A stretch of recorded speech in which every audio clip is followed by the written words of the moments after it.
review this, and if you have any questions, then Yeah, Let him know. perfect. That's what we're here for. So you notice that there's a big draft watermark on the document in front of you, and that's because we want to get your thoughts on this. If you think it kind of hits the mark of what we're looking for, and then we'll modify it as needed, and then I assume you'll formally adopt it at some point. But so I think, I don't know, has anyone had a chance to go over it, or do you think it'd be helpful to just go through each section and talk about it? Both. Okay, let's do it. So really, so the incentive policy, we talked about this a little bit last time we were here in January, but this is kind of the who are we looking to incentivize, where, what, and kind of how, right? And so what we tried to capture in some of these in this first section is what's the purpose and what's our intent behind having an economic incentive policy. And so this I tried to capture, we tried to capture a lot of what we discussed in our meeting. So it's really clear guidance to, we listed property owners and developers and business owners and other interested parties, really anyone that's looking to approach the city to get some sort of economic incentive. And then these are the conditions under which we would maybe offer that incentive. And then what we tried to put in there too is what type of commercial development we're encouraging. So supports the everyday needs of Hooper City residents, strengthens our local tax base, creates quality employment opportunities, and preserves the community's character as a small town. The policy is also intended to promote transparency and predictability. When we receive any requests, this is our process of how we're going to review them and then ultimately make a decision. And then the other thing, and we wanted to include this throughout the document to help people remember that just because you follow the policy doesn't mean you're guaranteed to get an incentive. That ultimately is decided by the city council. We also threw in a reference of the agency in the event that a CRA is created and we create a redevelopment agency. The next section talks about some of the values and the visions of the city. So again, locally serving businesses, businesses that promote the agriculture heritage and compatible industrial activity, modest scale commercial development. There was talk last time about how we don't really see Hooper as a place where people are going to drive to and shop, but something that supports who's in Hooper. And then thoughtful growth that doesn't outpace infrastructure capacity was another thing that we discussed. And then finally, the city prioritizes development that primarily serves local and nearby residents. Projects that align with these values are more likely to be considered favorably for public participation. And then we went through in the next section and we identified what some of those business categories could be. So ones that we noted: grocery stores and essential neighborhood businesses, locally owned or locally operated businesses, agricultural, ag support, or value-added agricultural uses, light industrial and flex space uses compatible with surrounding areas, and then finally, employment generating uses offering competitive wages. Lower priority or discouraged uses, and this is, again, we're not saying we wouldn't fund, but generally we're not going to look to support or fund higher density multi-unit housing projects, uses that are incompatible with rural residential or agricultural surroundings, and large regional or destination retail developments. And feel free to stop me as we go. There is this next section we talked about, where do we want to focus our economic incentives? And we said that geographically targeted and are generally intended to be considered within areas where infrastructure is available or reasonably feasible. And then we called out the 550 or 5500 South Corridor and nearby commercial areas. And then I added this one, I wanted to discuss it tonight. So the future West Weaver Corridor interchange is envisioned that there'll be a stop along 5100 West. And so I added that one, but I don't know, how do you guys feel about that? Because we didn't discuss it last time. I'm assuming it'll probably be so. Yeah, Especially with the would be in interchange, well, favor. I would think. Yeah, What? Go ahead, I Ryan. was just saying, we already have a commercial corridor on 55 West as well. I gotta include. That's a good point. 55 West, we have Yeah, we've got it for almost, well, this is half a mile long half of 55 Yeah. West. on the west side of the street. It's already commercial. So. yeah, that's a good point, Ryan. Perfect. No, I just got a question. When you Yes. go through and we talk about these incentives, Yep. I mean, what I wrote down there is like, what do you mean by as an incentive? Because that could be covered several different areas. You know, one of them you're talking about is just money. Yep. City supports that with money some way, either through a CRA or. Yep. Or public infrastructure district. So are you also including maybe the way it's zoned and Yep. So those could also changing be. zoning as incentives and things like Yep, so it that? could be zoning, it could be fee waivers if you wanted to. It could also be some cities, what they do is once they've identified, hey, we really want to focus on this type. So a great example is Eagle Mountain. Now data centers are kind of a hot topic and a lot of some cities want them, some cities don't. Eagle Mountain went through a process and they identified that they're a good city for data centers. And so what they did is they created kind of a streamlined application process to get your building permits and everything if you're a data center. So that's another incentive you could do is make it faster too. So there's things like that as well. So a lot of times it's planning based incentives, development based incentives, or it would be financial incentives.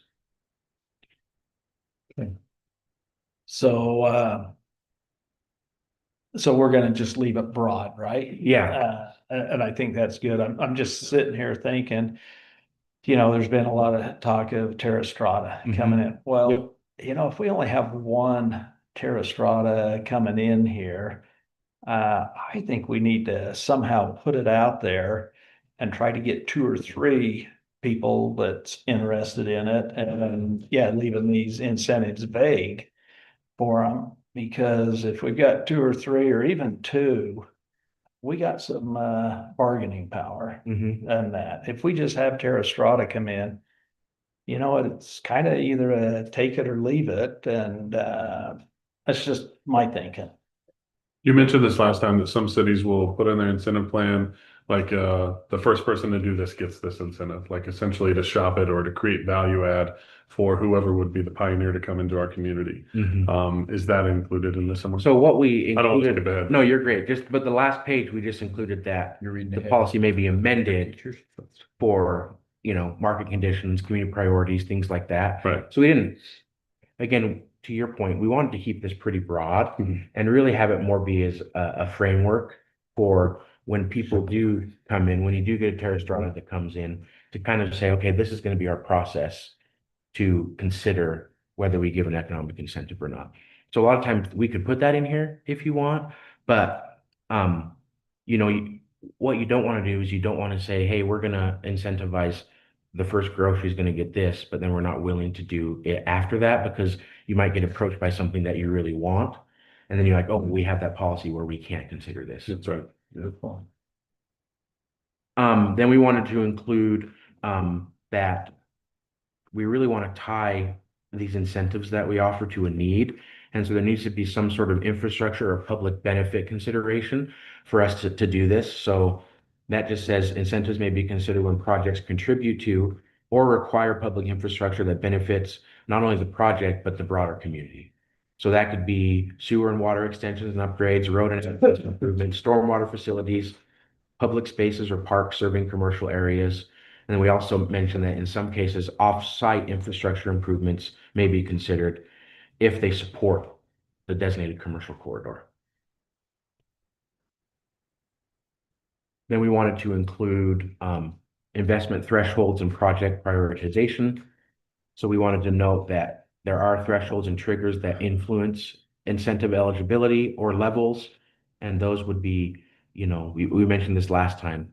There's not, in some parts of the city, there isn't sewer that's ready and infrastructure. So is there availability or completion of sewer and other infrastructure that would make this development feasible? We want to have minimum private investment amounts. So again, we don't want to say, oh, for every dollar of public, we need $6 of private. We just say there needs to be some sort of level there. And then also if there is an employment or a job creation, then we want to have some benchmarks that, hey, if it's a flex space, for instance, we're willing to incentivize you, but we want 50 jobs that are this percent of the county median average wages, things like that.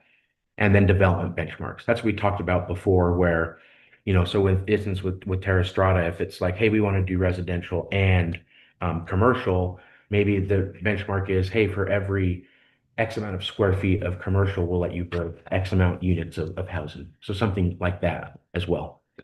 Also, Yeah. over in Syracuse, and I think I brought this up last time, in order to get one of the developments they were doing commercially, they requested or required the developer to guarantee certain number of other businesses that they felt confident they could bring into the area also. Yep. So that would, I would assume, be. a Yep, that would also be included in development that benchmark in development there. benchmark, correct? Yeah. So for that one was like, I think it was like Chick-fil-A was Yeah. maybe one of the ones, but yeah. That's a tough sell, Yep. but you know. Yeah. If we can Yep. get, somebody, if they've got some pull, let's let them use it to get some other stuff in here with it, so. Yep. And then we also noted that projects would receive a higher priority when they demonstrate that there's strong private investment relative to what the public is being asked to participate with, a long-term business commitment to the community, a willingness to share in public infrastructure costs, and then a willingness to partner with the city on community programs and investments. That's something we mentioned last time is, we really want there to be a true partner with Hooper. And then we called out kind of the two specific tools right now financially that are being used by cities, and that's community reinvestment areas or CRAs, public infrastructure districts, but then we wanted to do other performance-based assistance, which could be fee reimbursements, other rebates or programs authorized by state law. One question I had on the Yeah. CRA with this policy, because you know how, well, for instance, like the sewer district had their policy and it says we will give back 40% of the tax, or, we would. Yeah. For so many years. Do we do that specifically in ours as well? Or if we adopted a CRA, that's something they will go to all of the other entities? Yeah, so if you're a CRA, so Hooper City would create the Community Reinvestment Agency, Mm-hmm. and it's a separate political body, but you're the board of it. And so what you would do in that meeting is you would have your typical city council meeting, then you would recess as the city council, reconvene as the redevelopment or reinvestment agency board, take any action as that board. And that would be, if you created a CRA, it's the reinvestment agency that creates those project areas. And so what's weird is you would adopt an interlocal agreement as the agency, and then you would also adopt it as the city. And so you would sign both lines. It would be the executive director of the agency and the mayor of the city. And then as the agency, you would go and negotiate with the sewer district, with the county, with the school district. And that's where that would come into play of, hey, we want X amount of your property tax increment Yeah, for X amount of years. okay, So in this policy, we didn't limit it. yeah, Cities typically don't. okay, But the sewer district, like some sewer districts, counties, they will say, hey, we're only going to participate 15 years, 50%. yeah, okay. But that makes sense. So this is just a more general, but then if we developed one, then it would be up to that. Yeah. So district. what you would do is, and let's just, well, we'll get, Yeah. we'll get to that. So that's why your wording is when legally permitted and financially appropriate, we may consider it. Correct. Because all of this, even though this is our policy, the thought is we're not guaranteeing anything. So Correct. anything that comes before us, we may consider these things, but we're not promising it. And it's Yep. just an available tool that we may use. Exactly. Yep. And then this is the process that we're going to go through if we are going to do that. Correct. And again, we added that right here in this section too, that this policy does not obligate the city to approve the use of any incentive tool. The next page, this goes into performance requirements and accountability.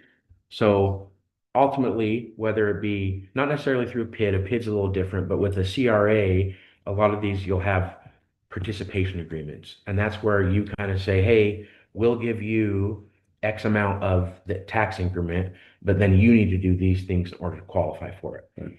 And so we said every participation agreement will have clearly defined performance standards, a post-performance reimbursement structure. So what that's saying is we're not going to give you any money up front.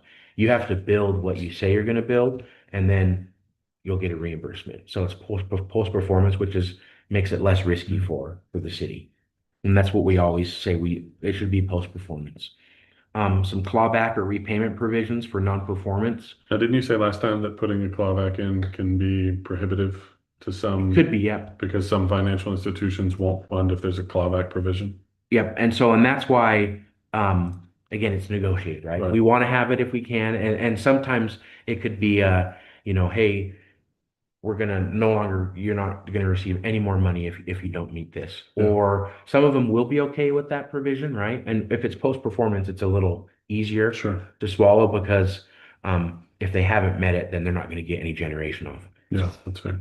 And then also we want to have a lot of them have ongoing reporting requirements. So you'll have some for instance, in Sandy, there's the Shills and they have an incentive agreement where they have to hit a certain amount of sales tax every year. And if they don't get that reimbursement. And so each year they're required to submit, hey, this is what our sales were. And they're also required to have 100 full-time employees every year. So same thing. This is our employee that we've had for this year. So And you said things that like could even work with the wage agreements, right? Correct. Yep. So essentially part of the performance could be, we want you to hire percentage of local people or the percentage of people are making this much locally or whatever that Yep. is. Yep. Yep. Exactly. How can you do that though? How can you restrict who you hire in private business based on a city? So it's if they want the incentive. They say, we're not gonna hire you. So it's just tied to the incentive. So they could still hire whoever they want, but in order to get this additional tax increment or whatever, then they need to have at least 25% of their employees be local. There Yeah. used to be a legal issue there. That would be legal. It's a contract issue. Yeah. It's a contract between the developer and the city. So it's just specific to this. So you're not saying you could hire whoever you want, but But yeah. you're not gonna get You're not this, gonna get your money. Yeah. you're not gonna get this bonus if you don't Yeah. get 25%, whatever it ends up being. Yeah, Wayfair did it with Ogden. When Wayfair came into Ogden, they agreed to hire people in a certain local radius. So all of their recruiters made sure that they entered in that pool. And then they got tax incentives for however long they built their warehouse, the square footage of all that stuff. And then Ogden essentially wrote off their taxes for like 5 years. Yep. Yeah, and it got Wayfair to come here instead of like Texas. Yep. Or like Draper City, this one worked out great for Draper, not for Pluralsight. So Pluralsight had a big incentive agreement, but they had to have like 500 new jobs and they had to be jobs actually at the facility. And so they went to remote work. And the reason why Draper did that is they're like, we want these employees to be spending their tax dollars, shopping in our city, getting that sales tax benefit. And so it had to be an in-person job. And so when Pluralsight came back and said, hey, we want to have more remote work, can we still qualify? They were like, that's not what the contract says. And so but it has to be tied to that specific incentive.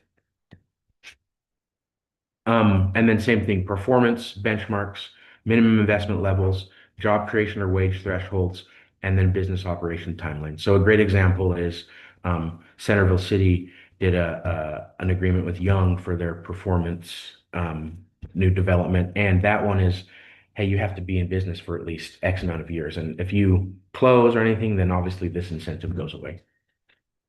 And then, yeah, failure to meet or maintain performance requirements may result in a reduction or termination of incentive payments and or repayment obligations where applicable. And then the last and really the bulk of it is we wanted to say, okay, this is what the application and the review process will be for the two tools specifically, CRAs and PIDs.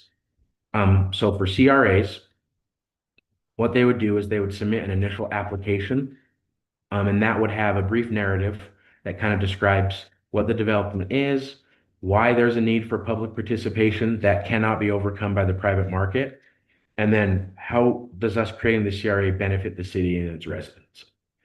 A site plan showing what the development is planned to be built within the CRA, the schedules for development, infrastructure and other funding needs, and then other information that's needed for us to evaluate the public benefit. That's kind of the first initial step. Then we would review it. And then if it makes sense that, hey, you know what, this does make sense, this is something we're interested in, then you would tell them, okay, now we need you to prepare a fiscal impact or cost benefit analysis. So that's the document that LRB Public Finance did for Terracotta. So same thing. As the city, though, you could say, hey, we're going to either have our financial people review it, or we would like them to do it. That's something that you could do as a city as well. And that's why I just said, if approved, the city may, again, we don't want to say you have to do it, but you may require that a fiscal impact or cost benefit analysis be conducted by a qualified independent third-party consultant. And then we added here that the city's consultants will report the results of the application and the fiscal analyses to the city council for consideration. And it's at your discretion to create a CRA or not. And then if you do, if the city elects to create a CRA, then we would work with the petitioner to go through all those steps to formalize the CRA. And then go ahead. So, question: Yeah. Is there any kind of review process that it has to be reviewed a certain way for these kind of applications? No. Okay. Yeah, we Nothing could per- add that. Nothing, but there's nothing per state code. Nothing by code. Yeah. I'm This is trying to just think it through it. steps before you would get to then. The CRA has a lot of different things you have to do per Okay. state code, but this is more of just a kind of to get to that point. Okay. And then following the successful creation of the CRA, that final step is that you would enter into participation agreement with the petitioner. Any questions on that? At what point in time, if we were to enter into a CRA and stuff didn't flow the way we wanted to, can we still get out and not get our hands slapped or get in any problems or anything like that? Like legally with, Yeah, I mean, that would be good. Yeah, they're pretty complicated contracts, and So- us reaching would be a yeah, I'm just wondering So- if, like, if they don't perform. Yeah, there would be reasons for us to get out if they Yeah, were yeah. performing what they were Okay, doing. just- There would be reasons, but That's why you would have those benchmarks. Benchmarks, yeah. Then it's clearly, and the benchmarks are very defined. So it's, Yeah, we just talked to Stephanie in at the Cape once, and she was saying, like, if we did create a CRA and things weren't flowing the way we wanted to within the CRA before we got to the point where we started signing stuff, then we can just say, nah, we don't want to do that anymore, and we'd be out of it because we hadn't committed to certain things that were under actual contract, Yep. and there wouldn't be any penalty to us if it's not working how we want it to work, right? yep. And that's why the participation agreement's that last step, because then you've kind of gone through, the money that you're going to get. The other entities have committed to it. And then that last step is, again, having defined benchmarks of what you want. In this case, it would be as the reinvestment agency. And then if they don't meet those benchmarks, the contract's no longer. Bye-bye. Yep. So I have another question. It says, after the application process, then the consultant would present this to the city. How is the city taken along as a partner before that? So are we not seeing this at all until the consultant presents it to the city? I mean, are we being made aware somebody's sniffing around and interested? Yeah. There are people that are, because it says that really the only trigger I read this is the city council gets kind of brought up to date on this is after all those other steps have happened. So when would we be taken along? Is it at that point, or are we made aware sooner?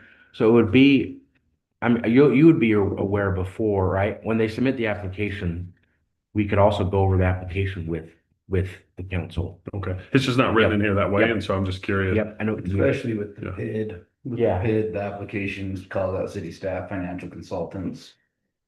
And then at some point after it's reviewed, we take it to them, but we should probably just bring it to them, Yep. Yeah, unless whatever you. I'd like us to see it as soon as possible, at least in the process, so that we're able to be delineating over our interest of something like that. And obviously, I don't personally feel that it needs to be prohibitive at that point for me to say, no, I don't want them. Yep. But it is important I think for us as the city in preparation to our constituents to understand what's coming Perfect. as soon as possible. Okay. Yep. So we could change this to say, when we receive an application, we could present right then, hey, we've got an application for a request to create a CRA. This is what the project is, Yeah. XYZ. Would you like them to?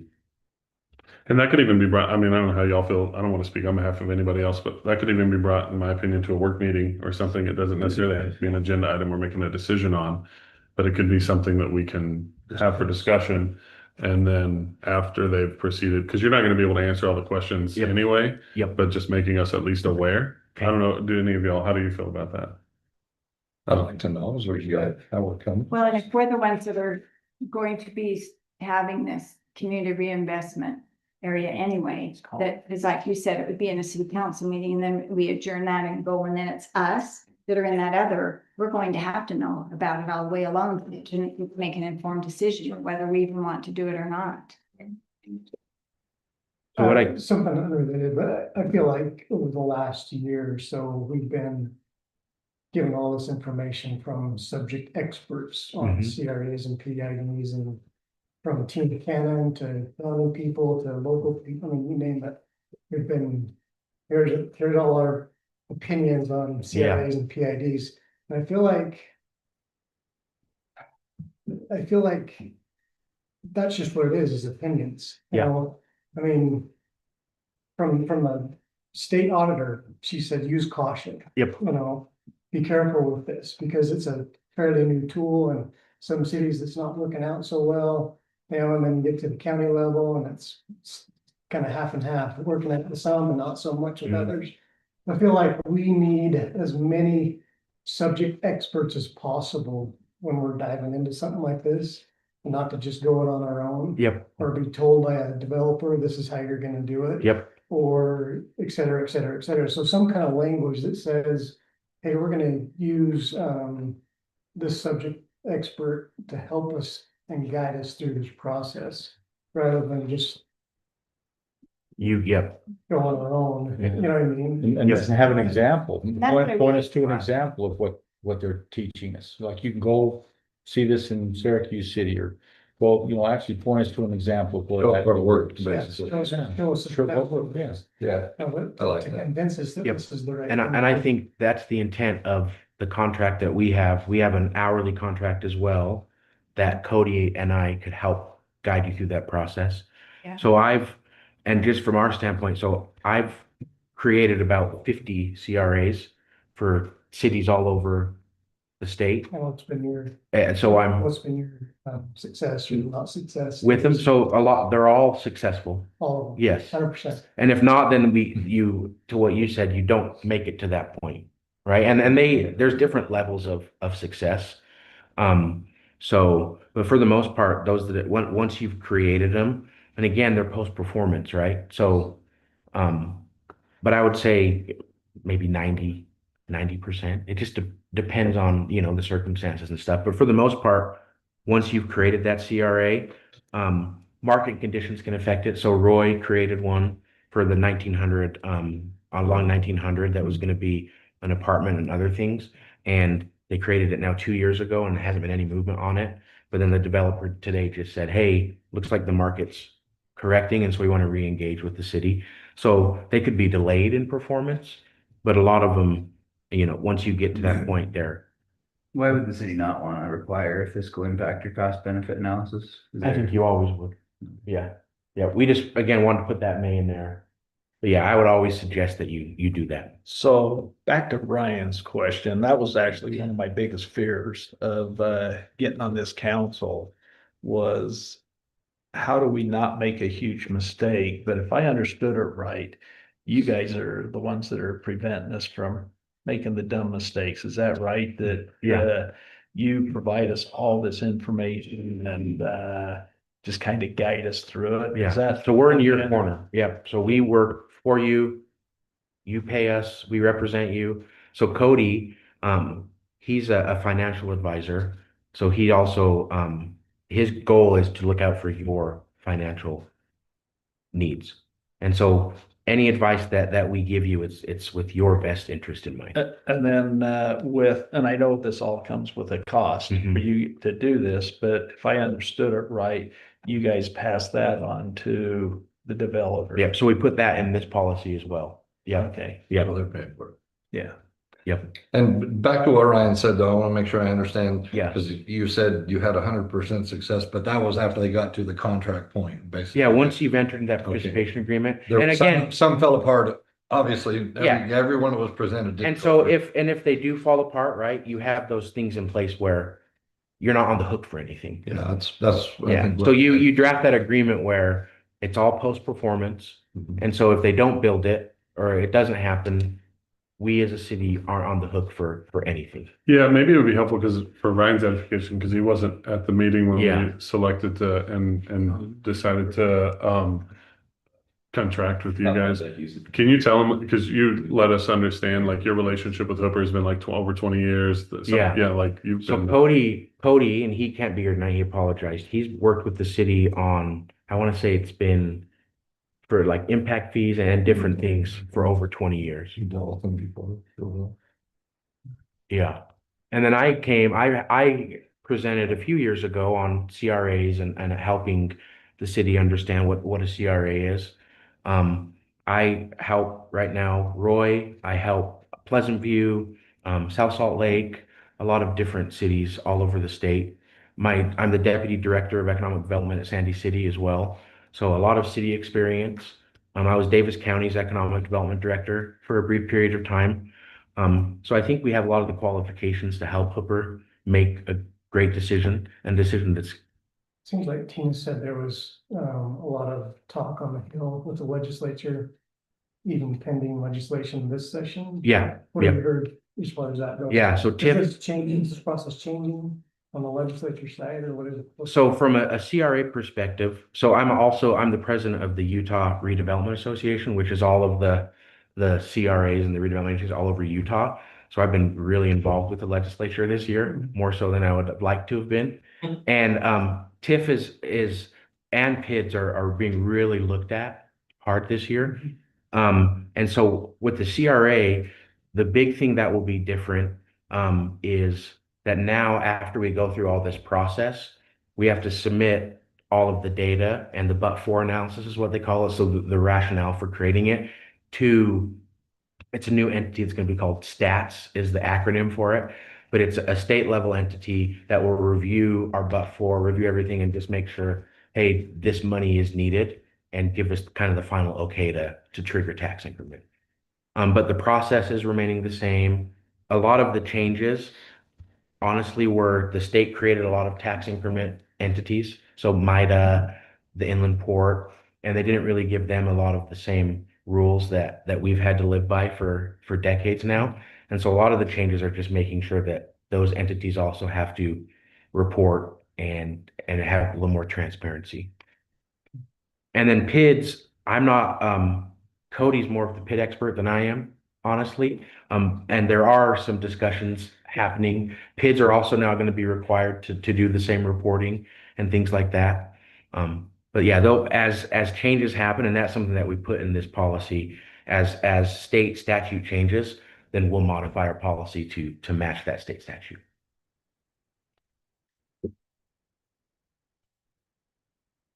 Any other questions on that? So then for the PID one, we looked at existing PID policies. So Weber County has one in place that a lot of people have used to formulate theirs. And then we also used Heber Cities as another example that we took from. So what's important to know about PIDs is as a city, you have say until they get created. And then really once they're created, the ultimate thing is you as a city will help structure and create what's known as a governing document. And that governing document is what kind of governs it. It lists what the mill rate could be in a PID. It lists what projects that could go for. It lists how long board members will serve for. It lists what disclosing is required. And then once that governing document is in place and the PID has been formally created, that's kind of the last step that you have as a city. Then the PID is kind of now that governing body that oversees the PID.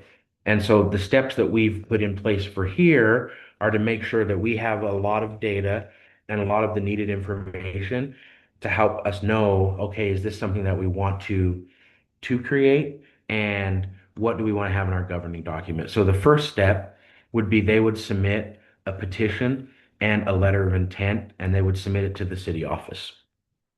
And then what we would want is that petition will contain evidence and consent to the creation of a PID. So that's something else is 100% of the property owners have to agree to be in a PID before it can be created. So we would want to have evidence that they've done that.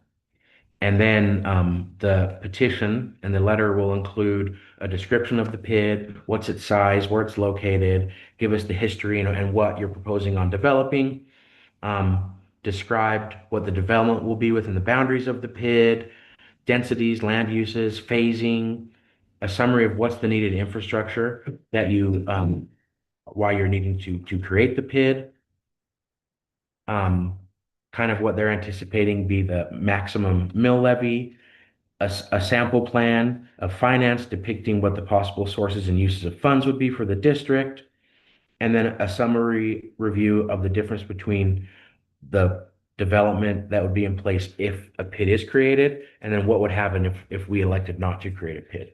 Kind of a way you can compare apples to apples.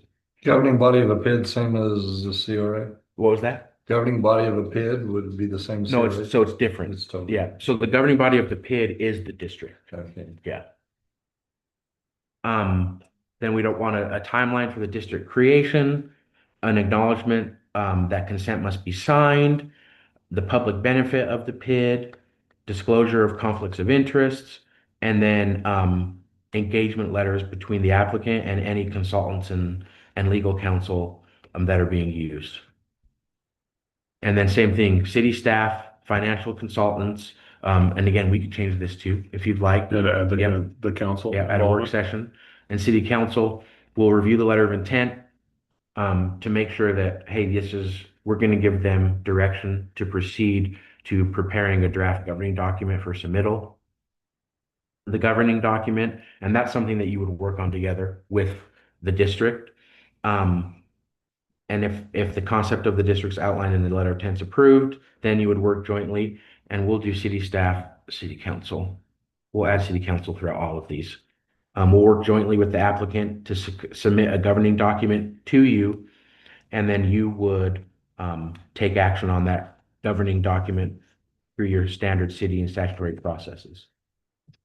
Something else that we would want to make sure is that there's really specific disclosure and reporting requirements. That's something that a lot of people will complain about is, hey, if there is a resident that's going to be within this PID, we need to make sure that it's disclosed that they're in a PID.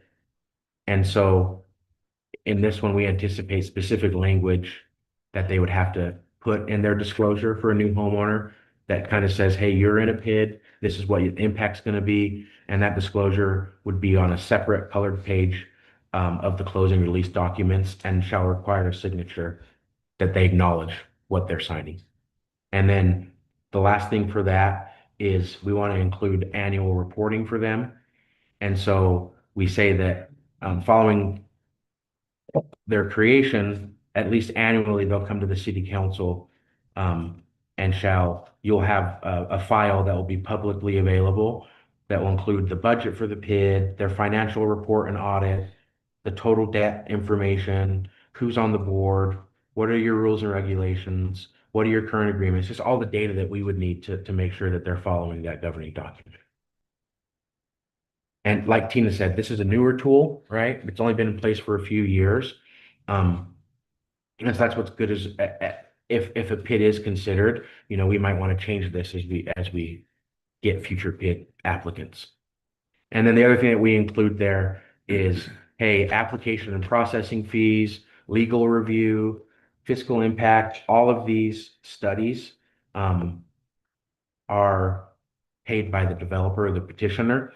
And again, we added that little sentence that even though you pay them, it doesn't guarantee that we're going to approve any incentive request. And then we also, even though we have it throughout the document, we have a separate section that just says that the ultimate decision rests solely with the city council or for a CRA, the agency board. And the city's under no obligation to approve any proposal, provide any economic incentive, and each request will be evaluated individually based on the public benefit, fiscal responsibility, infrastructure capacity, and consistency with community goals and this policy.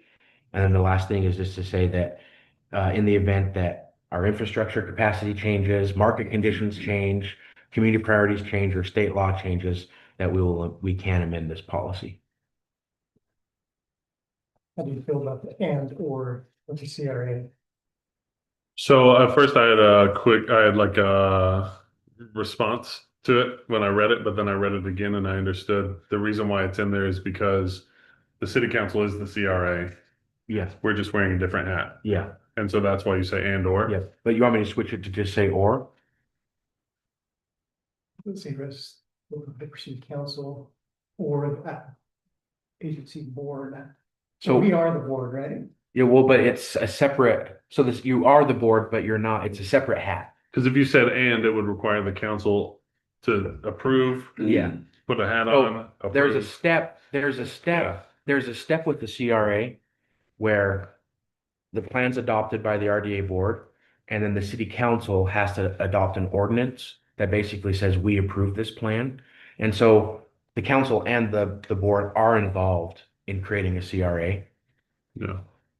Yeah, but Yeah, on this Yep. statement itself, it says that it would be approved by the city council and or. yeah. So that, why was I guess what we're asking is why does it say and or? So to me, or takes out city council. Yeah. This or means Yep. just the board is Yep. responsible. And the only thing that made me comfortable with it is thinking that we are the board. Yeah, Yeah, So it's almost redundant, isn't it? yeah. So let's just switch it to and. Yeah, yep. so it's saying like David and or Craig. Yeah, David and or David. Yeah, yeah, Yeah. yeah. So we'll literally, just- I picture us like when we recess, like leaning over and we all get CRA hats. and Yeah, we Put them on. yeah, And we're now yep, in yep. the same seats. And that's even more of a step than it usually Yeah. takes. Can we right. do that? Can Yeah. we get hats? Yeah. So yeah, we'll change that to read And, with Hooper City Council and the applicable agency board if a CRA is involved. okay. And so also take time, read it, let us know if you have any comments. And then we'll add those and then come back at a later date and Get on the agenda. put it on the agenda Yeah, when you feel comfortable with it. How early in an application process do you generally see this? So you would give them this, like when they called you and said, hey, you know, we want to develop, there's some hurdles, you know. This is our economic incentive policy, review it, let us know if you have any questions and yeah, so right away I would give it to you. Last question, how does this, if at all, interact with our general plan? Like, is this fluid with the general plan? Does it override the general plan? Does the general plan have precedence over this? So the policy itself, I wouldn't say interacts, but the tools do. So like a CRA, to create a CRA, it has to follow your general plan. Like there's specific language in creating a project area that references the general plan. So I think when you create the tools, you'd want to make sure follow your general plan and work with it. Okay. So if we agree to the policy, next step would also be creating a tool policy, like on what the tool would look like, or would every time we interacted with one of these tools, like a PID or a CRA, it would stand alone and we'd create it for this case use. So we put them both in here, but if you wanted to adopt a specific PID policy, I was just curious, when Yeah. you said that whenever we create a CRA, we want to make sure it follows the general plan. So we wouldn't have like a one size fits all. We would have like every time we would do a CRA, it would be a unique individual. correct? Yeah, Okay. yeah, yep. but our policy would always be the same. Yeah. So we have this policy that's general enough that it'll cover whatever. Yep. So like you said, we would give it to them and say, this is our policy. Yeah. Yep, And we would follow this even if we're tweaking it a Yep. little bit because some things in here are fluid. yep. And then it's a great way if someone approaches you and says, hey, you know, we really want to build a 400 unit apartment building, but we need some money. Then you could say, hey, we have a policy in place where we don't incentivize those types of developments. No. Or if they come and say, hey, it's kind of, again, it's a way to help guide who's approaching you. And then once they do approach you, these are the steps you're going to take with us to either get an incentive or, you know, this is just a process that is easy to follow. It's not up to interpretation. It's just, these are the steps that we do to consider incentives. I have an interesting question. Is there like a warehouse online of all local cities' policies that a developer could go, oh, this one's a little more attractive to us. We would go to that city. Like, is there a clearinghouse or something, a place where we could, if we're searching to get Yeah. developers in, where we could say, hey, here's how we promote it. Like we put our policy out there and see what developers are interested that fit these type of things we want around. Yeah, there's not a warehouse that has policy specific. Okay. Yeah, there is for like CRA reporting and things like that, Yeah. but not for this. Help me understand quickly, because we kind of have a conflicting administrative process getting laid out here, in my opinion. Okay. So this is broad, which is great. Yeah, However, everyone's gonna ask for these incentives, at least in my limited experience. They Okay. wanna go here and the city council wants to be involved early, which is great. But I need to be able to, this is so broad, I don't know how I personally can decipher. Yeah, it's not really gonna fit. Yeah. Almost every time I'm gonna think, you take that to city council, have fun, let's do another one of these, you know what I mean? yeah, I know that'll develop probably as we Yeah. get some reps. yeah, Like, oh, those aren't, you'll help us identify that, but yeah. that's kind of where my mind's going right now is how many of these am I gonna have to fill until it becomes a little more fluid, right? Yeah, Right now, it just feels like everyone's gonna want it, and I'm gonna send them to you guys almost every time we're gonna have these are fun discussions, I'm sure you'll have. them. yeah. But I'm only halfway. Yeah. But if we have you that could review it, so what I'm thinking was if we had somebody that came and said, okay, we're interested in this, we give them this. Then they look at it and maybe come back with some things. We have you probably review that possibly even before, so we know if it's even something viable before it even comes to us, because we're new at this. None of us here have any experience with doing this at all. So is that somewhat, That's what we intended, yeah, but then I heard from some that we would prefer. So do we have that problem? Are people beating down our door to come bring in commercial to our city? I don't know. I mean, I'm wondering if it's a bad A problem. lot of people call me right now. Yeah, because I guess what I was asking wasn't necessarily every person that calls and says, I'm Yeah. interested in a city in Hooper, that you bring it to the council. What I was saying is I think that the council should be brought in early when they apply. Yeah. So that's my thought, like at the stage where they say, yeah, I've seen your incentive plan and I want to try to move forward with this. At some point in that early on step before they've went through all the pieces, I think we should be brought in that there's somebody. Yeah, I think I can navigate with Interesting. your help. yeah, so I think like what we would Work do through them and is, That's. You would- Wednesday, yeah. and Mhm. Have that discussion. Yeah, that's what I'm saying. You don't have to go to Yeah, the yeah. official agenda, but you can come to a work meeting and, yeah. like, I think how I envision it is they call you, and then you say, I'm gonna send you our incentive policy. Pay attention to these sections, and there's an initial application, Mhm. send that my way. Yeah. And then you and I together, and whoever else would review it and go, hey, this might make sense to approach the council with. Yeah, that makes sense Yeah. to me. Sure. Yeah, that way at least just filled out some of the no way for us, right? Yep, and hopefully, Like it some- doesn't meet a geographic requirement or it Correct. doesn't meet a, what I mean? yeah, Yeah. and hopefully some of them would go, they would look and go, oh, I'm not in these 3 areas. Yeah, they'll self-select out. Yep, yeah, yep, But I agree. I don't want you having to do like Yeah. 100 times more work Yeah. and bring everything to every work meeting just because somebody gave you a call. I agree with that. If we buy you more donuts, Malcolm, will that help? See, where are you getting them from? It's a start. Mayor, can I ask you questions? sure. Okay, so thank you for your time. Yeah. It's been very informative. First one has to do with planning commission. So first time Terra Strice came in the planning commission first, which was really kind of weird because they wanted a bunch of different stuff. And there were recommendations set up to the council. So what's the role of the planning commission in that now? And my second question. So PID funding is through bonds. So instead of that being put on taxpayers or whatever, they have to go out and seek bonds, so it kind of takes the city out of that piece.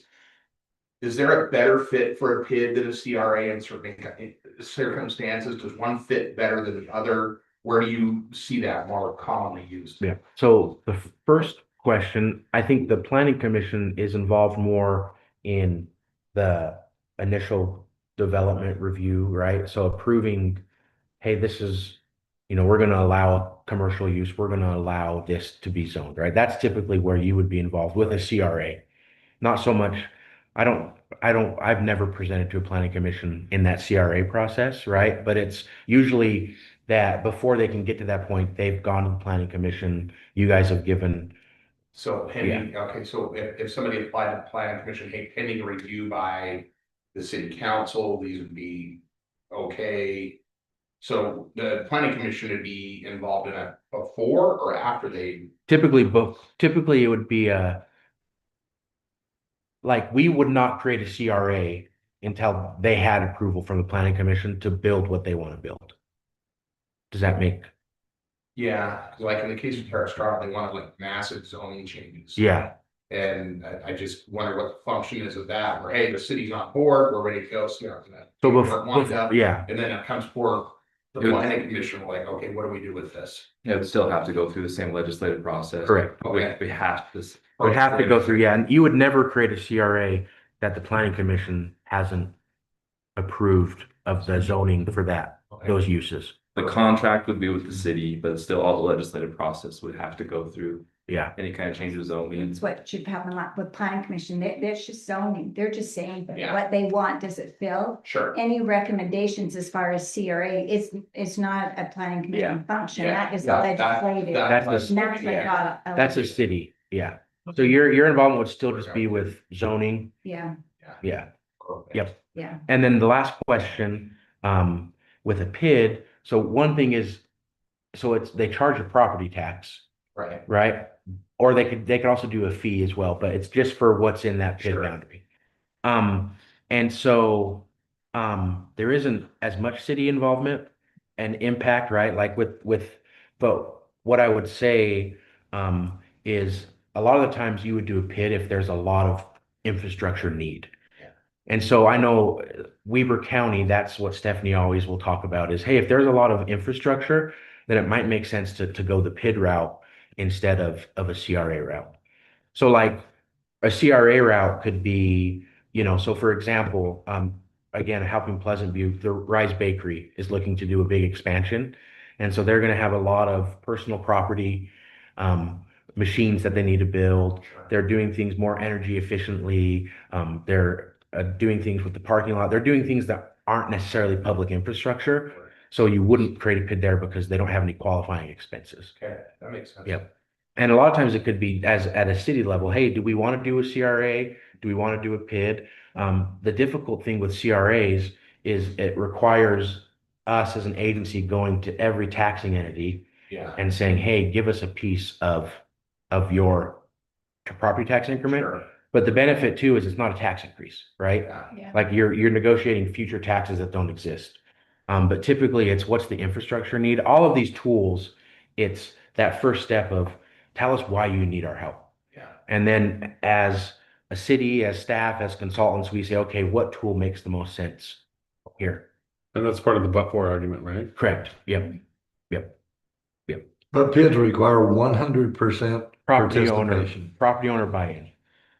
So you don't see a lot of PIDs where in an existing place that has 100 properties. It's usually, one property owner goes out and Yeah. they have all the land, and so that's usually who will create a PID. Well, now, yeah, I guess that would be my question. So if the one developer owns all that ground, but we're gonna subdivide that into 50 lots. Yep. That's gonna get passed on to those 50 new homeowners. So at the time of creation, it's just and that's the issue, right? That's why you want to have those disclosure Yeah.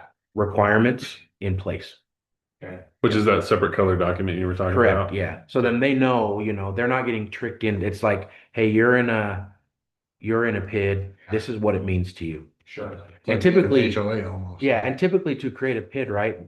You want to say, hey, these future 50 property owners, what's the benefit for them Yeah. of being in a PID? Because it's just of, hey, there's infrastructure, it's not there. It's hard to build, but maybe they have some trails, maybe they have a park. There's some things that they could go, oh, this makes sense why I'm having to pay, $200 more than my neighbor across the street. Thank you. Yep.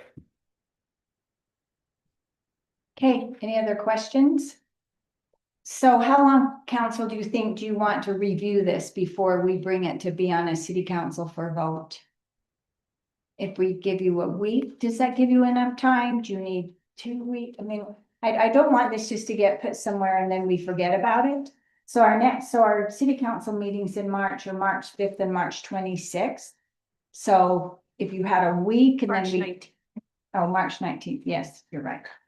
Was there comments enough that you're gonna make changes to the document now based on the questions you were? I can make a few, yeah. I mean, wasn't a lot of changes, yeah. Depending on what you guys want, if you want to get a new copy and then, or make the comments and then get back to us. Sounds like there's some changes that need to be made. I could get you these, I could do over the weekend, so I could give you these changes by Monday, Tuesday. Give us a couple of weeks to look over. When's the next meeting? So we need to Yeah. color Would be our your next change. one, and then the 19th. No, I'll do Because that. I've read over this thing Yeah. 3 times now. March 5th is enough time for me. Yeah. I'll redline it. But if you, Yeah, I'll yeah, redline it. if you'll do that, then I For can sure. go back and it just saved me Yeah. having to. Definitely. But I just want to read this thing 7 times. True. Can I get that audio book one? Something that. I'm okay with March 5th. I don't know. how you I feel. am. Yeah. I think I Yeah. can deal with that too, because there's not gonna be that many Okay. changes. Is that enough time for you guys? Y'all? So I would say the one good thing about, well, by March 5th, we can know, but the one thing about maybe wait until March 19th is if there is any drastic changes in the legislative That's a good session, point. it'll be No, wrapped that's up a by good then. point. So the 19th might make more So sense. this is why we like you as a consultant. That's a great idea. Yeah, That's what it's a good call out. Okay. Because we all know they're, you know. That's kind of gently. Thank you for being a professional Yeah, subject matter yeah. expert. And it'll all make sense too, you know? Yeah, they'll pass 400 bills in 3 days, like, That's a great comment, Okay. yes, I put it off till the, so March Okay, 19th. March 19th. Okay, Yeah. that sounds good. Okay, any other questions that you have? For Rob? And I think too, if you wanted to do this, so there's some other cities that have had a draft policy. So South Salt Lake's one where they created an HTRZ and they had a draft policy. And if they were approached like, hey, this hasn't been adopted yet, but just so you have an idea, this Yeah, might be some things to think about. If, you know, you got approached between now and March 19th, but you don't yeah, have to do that. okay.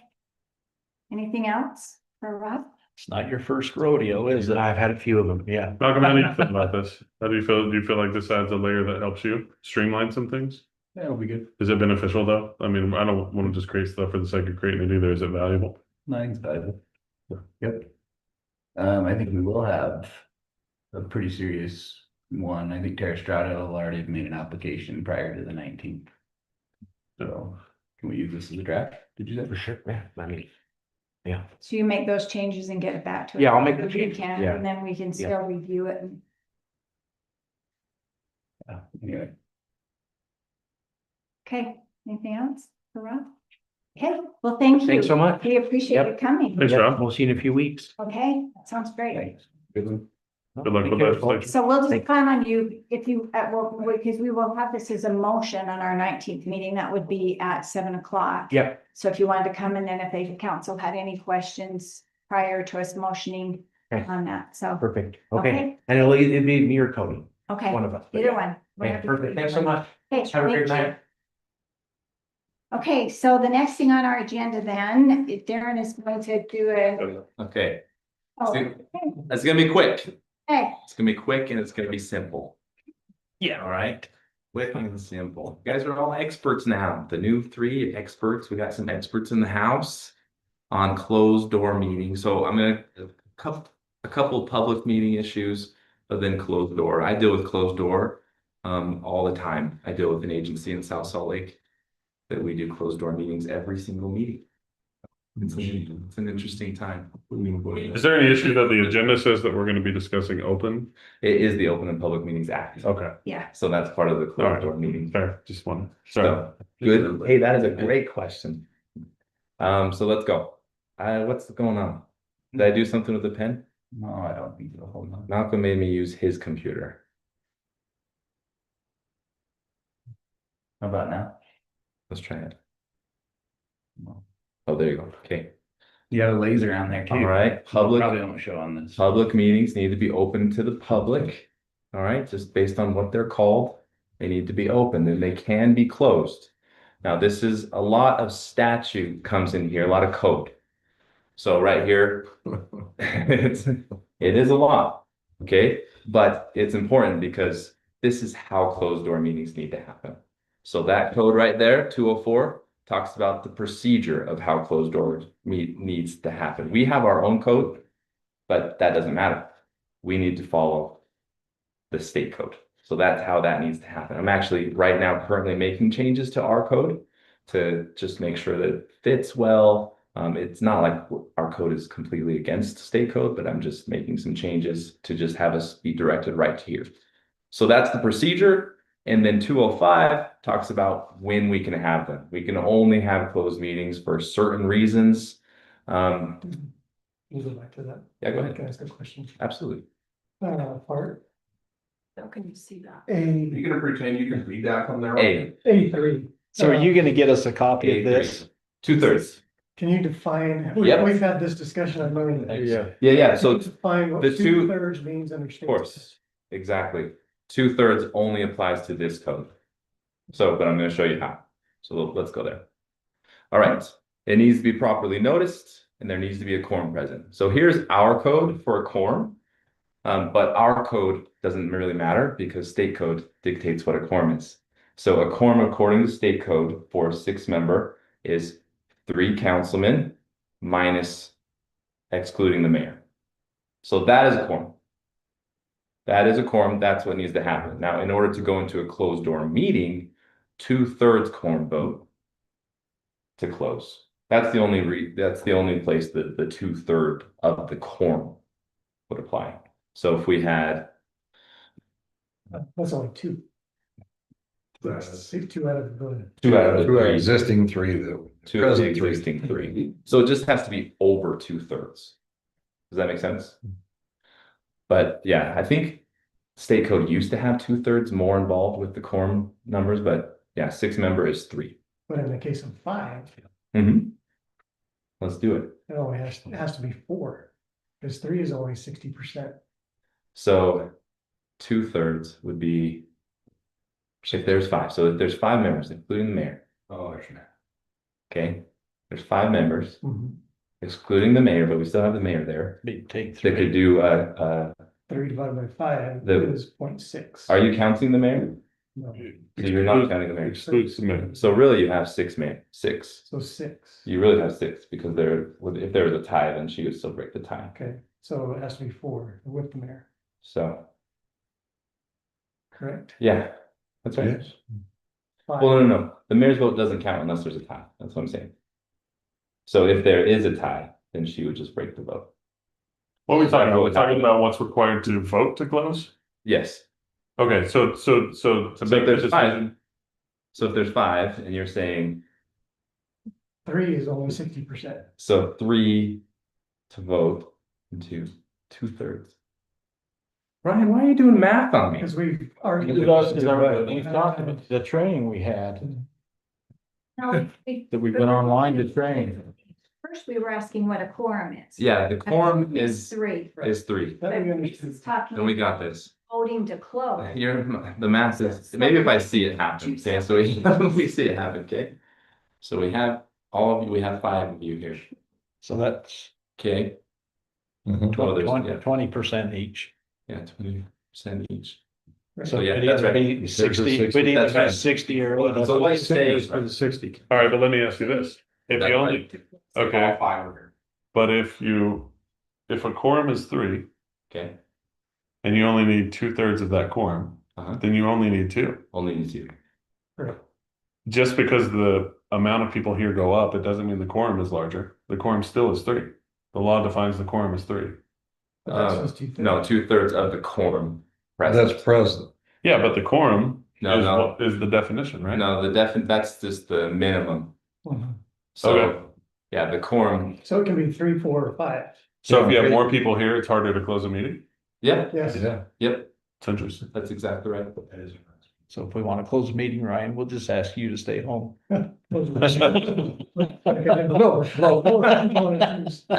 Four is going to be like a difficult one, definitely. If we had 4 council members, that's. And if you voted not, it just has to be 2/3. So that's right. Yeah. All right. Good I don't point. think anyone voted not to close it, but Yeah. We'll deal with the 2/3 number. That's interesting. If anyone says, I don't want to close it. Like I said, I close a meeting every single meeting that agency that I'm handling, and I've never had to deal with How that many, issue. how many do they have? 5? They have 7 on Oh, theirs, wow. so, So even more difficult. yeah, but we never had that issue.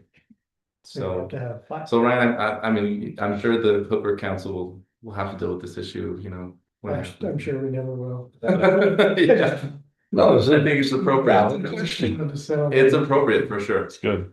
So while we're in closed meeting, no final actions or votes can be taken in a closed meeting. We all understand that. Well, you guys have been trained up. And what did you guys, what are the new, you guys have been trained, right? Yep. Okay. Where did you have to go do that training? At the, it was in Utah League. Down. Was it with the league? That's Yeah. very good training. It was Todd Godfrey, I'm sure. Yes, sir. Yeah, it was talking Yes, about sir. that. Yeah. Yep. Ask me if I remember everything. You won't. You don't, just, Okay. okay, that's all right, that's all right, that's why I'm here, and that's another point. I'm here, if you guys wanna close a meeting, you can come talk to me if it's appropriate, talk to me if it's a reason why we can close a meeting, that's why I'm here, so. That's one thing Todd told us, okay? Don't argue with you. Okay, so let's go to 205 now, there's only certain reasons, the reason I have this circled is because this is what I deal with in the other agency in South Salt Lake a lot. But this obviously is a reason why we can close. One that's going to be common for you is the sale and purchase of property. Imminent litigation would be a reason why we would close. And so there's only certain reasons why. Okay, we can't close them for everything, and it has to be on that list. It's a closed list on 205. So I don't have it memorized, but you can reach out to me if you feel like it fits that list. So we're in closed meeting. What about discussing the next meeting? Or the prior meeting? Or current things that are going on? What do you guys think about that? No, you can't. No, We Can't. can't. We Can't. can't. A lot of things are related in the world, and especially in what you're dealing with, it's all kind of spins, but we can't. We have to stay very focused on that list, on the exact item that's on that list. So let's talk about why there's criminal charges. You guys could get misdemeanors individually. You could be charged with this crime. And you represent us. Unfortunately, we would have to conflict that out. Do you have that for misdemeanor? I'd have to take a lot of notes. Unfortunately, yeah, we'd have to conflict this out. Civil penalties, and a lot of the times though, when I'm trying to stop you, when you're talking about things that have been talked about in the closed meeting, I really am saving you from personal liability. I would say, council member, we can't talk about that because you would be liable for the city to sue you, or liable for a crime, depending on what happened. So it really is personally, and I'll get to that. We'll talk about that here. The last person at our closed meeting that wrote that. I'm just kidding. So this is part of the agency that I cover in South Salt Lake. So under grandma, Hold on real quick. go ahead. That was, you go back one more. Yeah. That's if you discuss items from a closed door meeting. This is, no, not technically, arguably, yes. So arguably, it is a crime. This is if you break these other things. So let's go back.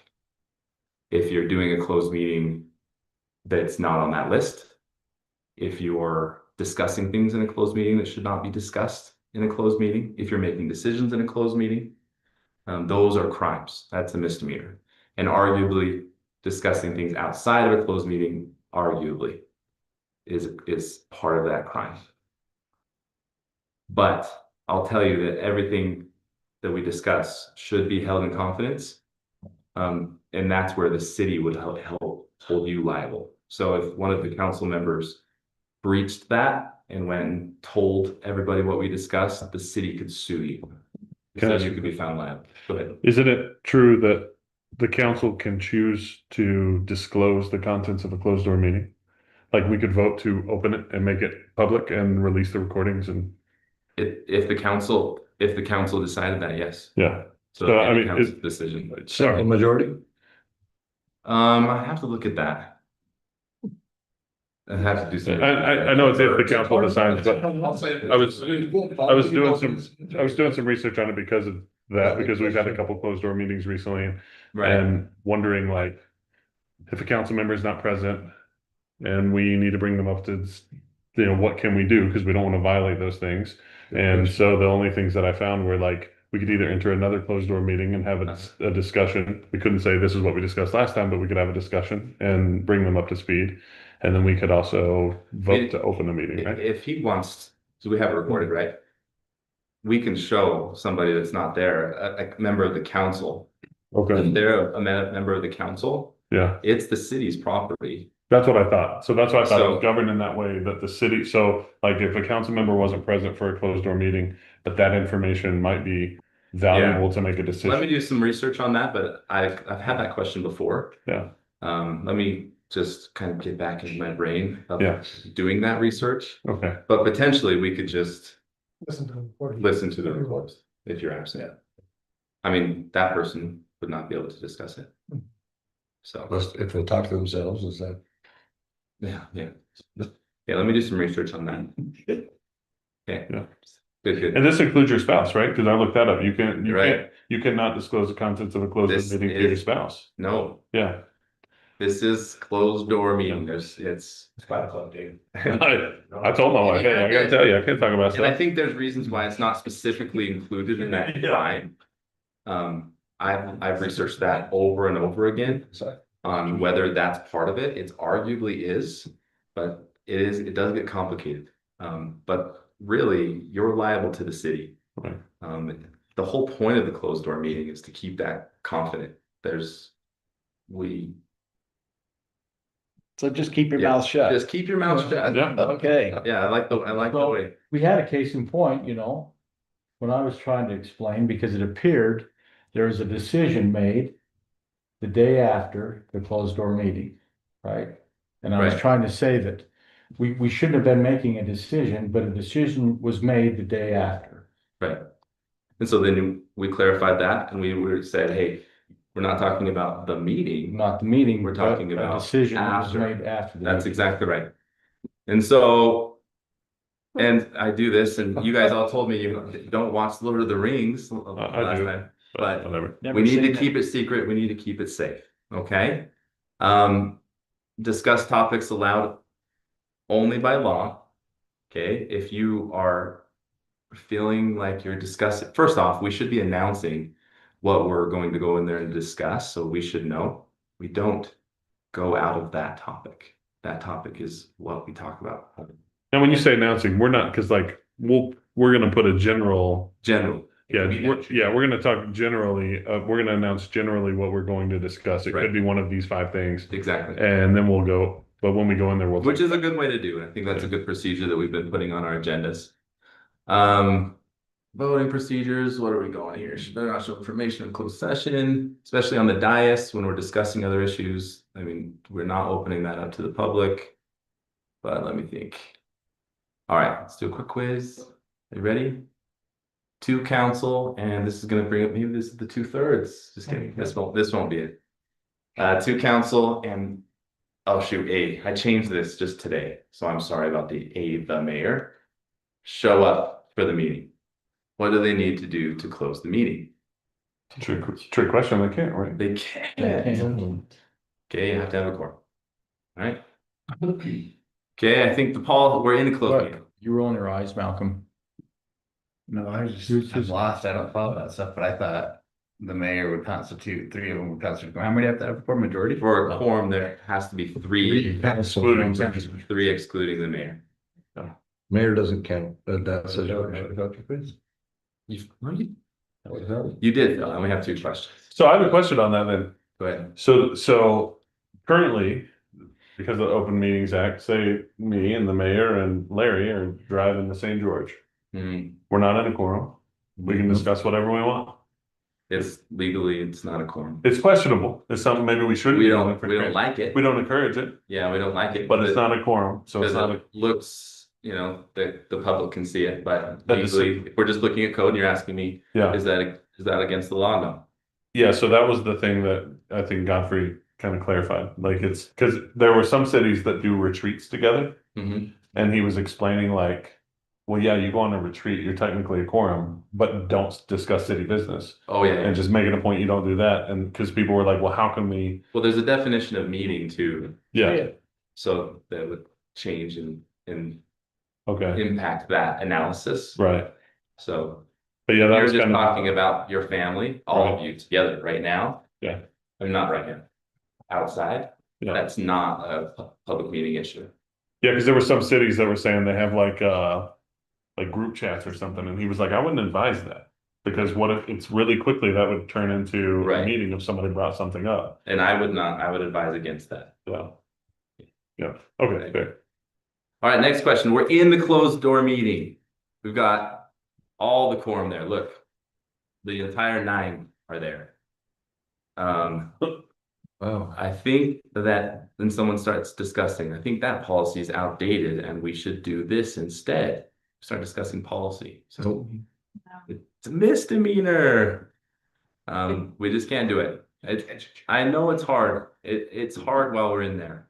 And it goes fast because we start discussing things and then things move to another thing. It goes fast. We can't do it. We can only talk about those topics. Okay, that's it. Cannot discuss all topics, but there we go. That's all. That basic. Travis, you would actually qualify in that picture. Sure. Obviously I'm here. So if you have questions about this, I can research this in advance. I can look at it and get back to you. If you think you're going to do this, please reach out to me. That's all. Okay. So in those closed door meetings, is that only council in there? Can they have staff in there? Like who? Yeah, should only be council. And I mean, staff and the recorder. and the recorder. Also And the requires- city recorder, yeah. Right. Depends. I mean, if there's conversation, there's cities that'll bring in different staff depending on what's necessary. So if there's, say, land that needs to be purchased and we want a discussion with Malcolm in there, it'd be smart to have Malcolm in there with us to draw that out. So To that same kind of point, we've been putting it on the agenda just in case. Does it have to be on the agenda to happen? yes. All right, so then essentially, We It's couldn't call smart. for a closed door meeting if it wasn't on the agenda. It wasn't on the agenda. so then it's probably smart to A always lot have of it on the cities agenda. do that. Okay. Leave it there. Yep. Yeah. That's all. Thanks. I wanted to be quick. Thank you. Any questions for Darren on that? Thank you. Okay, so I have something I want to do with you then. I apologize, last week I was, or 2 months ago, I was sick, but you didn't want me here, just breathing on you. Okay, so the next thing on our agenda is discussion of proposed goals, projects, priorities. So last time I was hoping to be able to come to talk to you a little bit about sewer, and then I wasn't here. So I actually have some handouts to kind of go through this with you. So this is our West Side Sewer Collection System Plan to 2022. So this isn't new. This is something that Tracy Allen actually did while he was our engineer, because Hooper, as all of you are aware, sewer is not in all parts of our city. And so we actually did this plan saying that, okay, Hooper, even though it's not in all parts, you really need to plan for some time when it would be. So I'm not gonna, I didn't make copies of this whole packet because as you can see, this was a really intensive plan. But if ever any of you want to come and look at this, you are welcome to. So this plan now is 3.5, almost 4 years old. Okay, so why this started coming up, and this one page here, so these are just some things I wanted to go through with you, and so I did make you copies of this. So you can, so that is the first page here. So when Tracy first did this, he said, okay, these are the different districts that we would need to have, and he separated it out. And as you can see, there are 7 different areas that he had in order, for us to carry out this sewer plan. You can take That one. was, there might be an extra, Travis, I can't remember if it was Sorry. or not. Anyway, these are the areas where there would be, and he actually divided these into groups, saying that even though we don't have sewer there now, sometime Hooper should be planning towards having sewer. Okay, so then the next page, so you can pass these out. So what went along with that then is Tracy said, okay, this is how many lift stations we're going to have in order to have sewer in this west end of Hooper. So that's what this next one shows. So he took those areas, and if you go through and see, there are 7 different lift stations. And at that time, it was if all of these then end up somehow we're able to connect them into our current vacuum system. Okay, do I, Good, I can see. okay, so that's what it is. So as we are planning for future growth in Hooper or whatever, as I said, this was done almost 4 years ago. So our city engineer at one of our staff meetings, so again, now I'm gonna pass this one out to you, so pass. And pass again, this around. that was the intent of never expanding the vacuum system, right? The reason this was put in place, because back then, there was a decision made not to expand the vacuum system because it wouldn't work. So what this was, is these lift stations would feed into those vacuum, into the low. So you have the low one, you have the north one.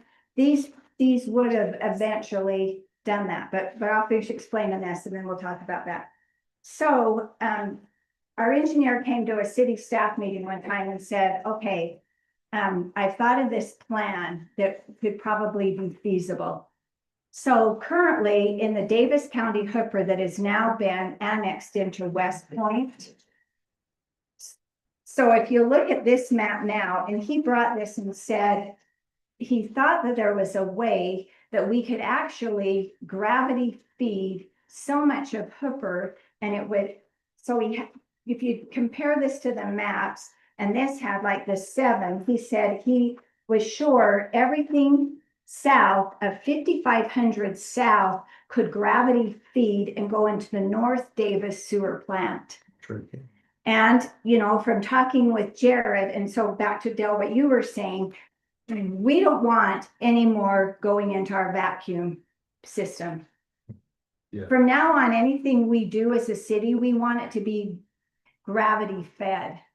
And anything that we do with these that goes into those stations ultimately then gets fed into those into our vacuum stations. We don't want to do that if we can avoid it. And so with this plan, then it's like I said, he thought we could probably eliminate 5 of those lift stations because we could gravity fed. And you see on one of you on this, you see this little yellow house down here. Yeah. Okay, so that is The pump. that's the pump station that, yes, that West Point has. And West Point was able to get funding from the state to do this, but they ran out of money to do their last, and it's this one that's here in order to complete that. So How much that was, how much funding that was? I was told it was like 79 million. Does that sound right from the state? I wouldn't dare. I will tell you that when we talked to Stephanie that day, she told us it was like 4 million or something that they were looking for. Oh, not for this one, no. Taylor Stauffer told Oh, me yeah. that this lift station is 6 Yeah. million. They're 6 Yeah. million short to finish this Yeah. lift station. The one Okay. that Davis County is now starting Just to the- install just the and ran to lift pipe. I thought you meant the whole entire sewer project. I don't know that. Yeah, this one is 6 million. Yeah, Stephanie, see, when we talked to her, she told us 4. I'm pretty sure that day that they were short of 4 million to put just the lift station. 6 months ago too. Yeah, and that's a long time ago, Yeah. so it could obviously be. So, this seems like a really good, efficient plan. And from talking to Jared, like I said, anything that Hooper can do, so we're no longer using our vacuum system, anything that we could do that would be gravity fed really is the best thing that we could really do. So as I think was brought up, then again, I apologize, I wasn't here. There is a grant that we can apply for, that Taylor would apply for $5 million. And he said they've had really good success applying with these grants. So if they do that, then, certainly we have our portion, which he said would probably be $1 million, but we could go to the county, probably to West Point, and then we would go in on this lift station that would enable us then. I mean, there's a lot of ifs with all of this. And one thing you need to understand about grants, so we're planning ahead. If you get the money and we decide not to do it, then you don't have to accept the money. If we get the money and we don't have our portion, again, we don't have to accept it. But you can't even have the conversation if we don't start to plan. Like Planning's the first piece of the conversation, and if we don't have anything at all to bring to the table, that conversation is probably not going to happen. So this grant, it doesn't open until the first part of March. There would be some letters of recommendation, which we're pretty certain. So we can get, today, so I've had 2 meetings today in Salt Lake, one at 8 o'clock, came home, another meeting back at 1:30. And it's all of the legislative bills that they're going over this year. There's over 950 bills, which they're trying to review. One of the bills they have talked about is they want the state to provide funding for infrastructure. And they asked, is there any cities out there that have any kind of planning that they could use some help with their infrastructure? If you do, let us know. So I heard him talk to them and said, we do, because we have a regional lift station that needs to go in up in East Hooper. If we're ever going to allow any kind of building at all because of the nitrates and you're already familiar with this, we have the highest nitrate level in all of Weber County. So currently we are only allowing a maximum of 3 septic tanks on any parcel.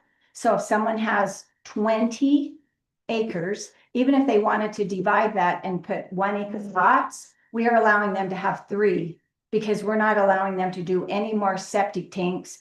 Because as a city point, why would we have every homeowner put in $30,000 to $40,000 of a septic tank when that really doesn't benefit anybody infrastructure wise? Anyway, but that's So- what it is. What's our impact fee for hooking up to sewer right now? Like $5,000, $4,000 plus. So it $3,000 or would something. take, One of them so is Bethel if Weaver. we had to come up with $1 million, we would have to get 200 homes put in there. And so are we wanting to put 200 homes out into here or to get that to work? Or 2,000. 2,000. Yeah. So what the grant would do would be to help build a lift station, any homes that came in. So if we can't come up with a way that we could get that funding, this is my thinking, from the county or from West Point or somebody else, we know we're a city that has limited revenue. We do. We have limited resources. Any homes that would go in as far as the other infrastructure would be development driven. So the developer would be the one that would put in the rest of the infrastructure. Okay. This would just be the helping to get this lift station, and then we could do our Sure. main force line. Sure, you had me look up today though, and to your point, there's 3,000 entitled units in unsewered Hooper. That Oh. west, I could use it. Yeah. based off our current zoning, which is 1 acre, so it could But be a lot more than But that. then we gotta sell them on it. Do they wanna? Well, currently, this is what happens. So you have a farmer, because Malcolm deals with this on a regular basis. You have a family member of a farmer and they've passed away and they come in now and say, we have this 20-acre piece of ground, we have this 10-acre piece of ground, what can we do with it? And our answer is, I'm sorry, nothing. Could we your family farm? Well, we don't have any family members that want to farm. What can we do with it? Can we put houses into it? I'm sorry, you can put 3. And if we don't ever plan, and that's not saying if we do this, that West Hooper instantly is going to be built out. But if we don't plan for something like this, whenever are we going to? Because like I mentioned, this plan that they did now is almost 4 years old, and we have done we've done no planning at all of what we're going to do with this at all.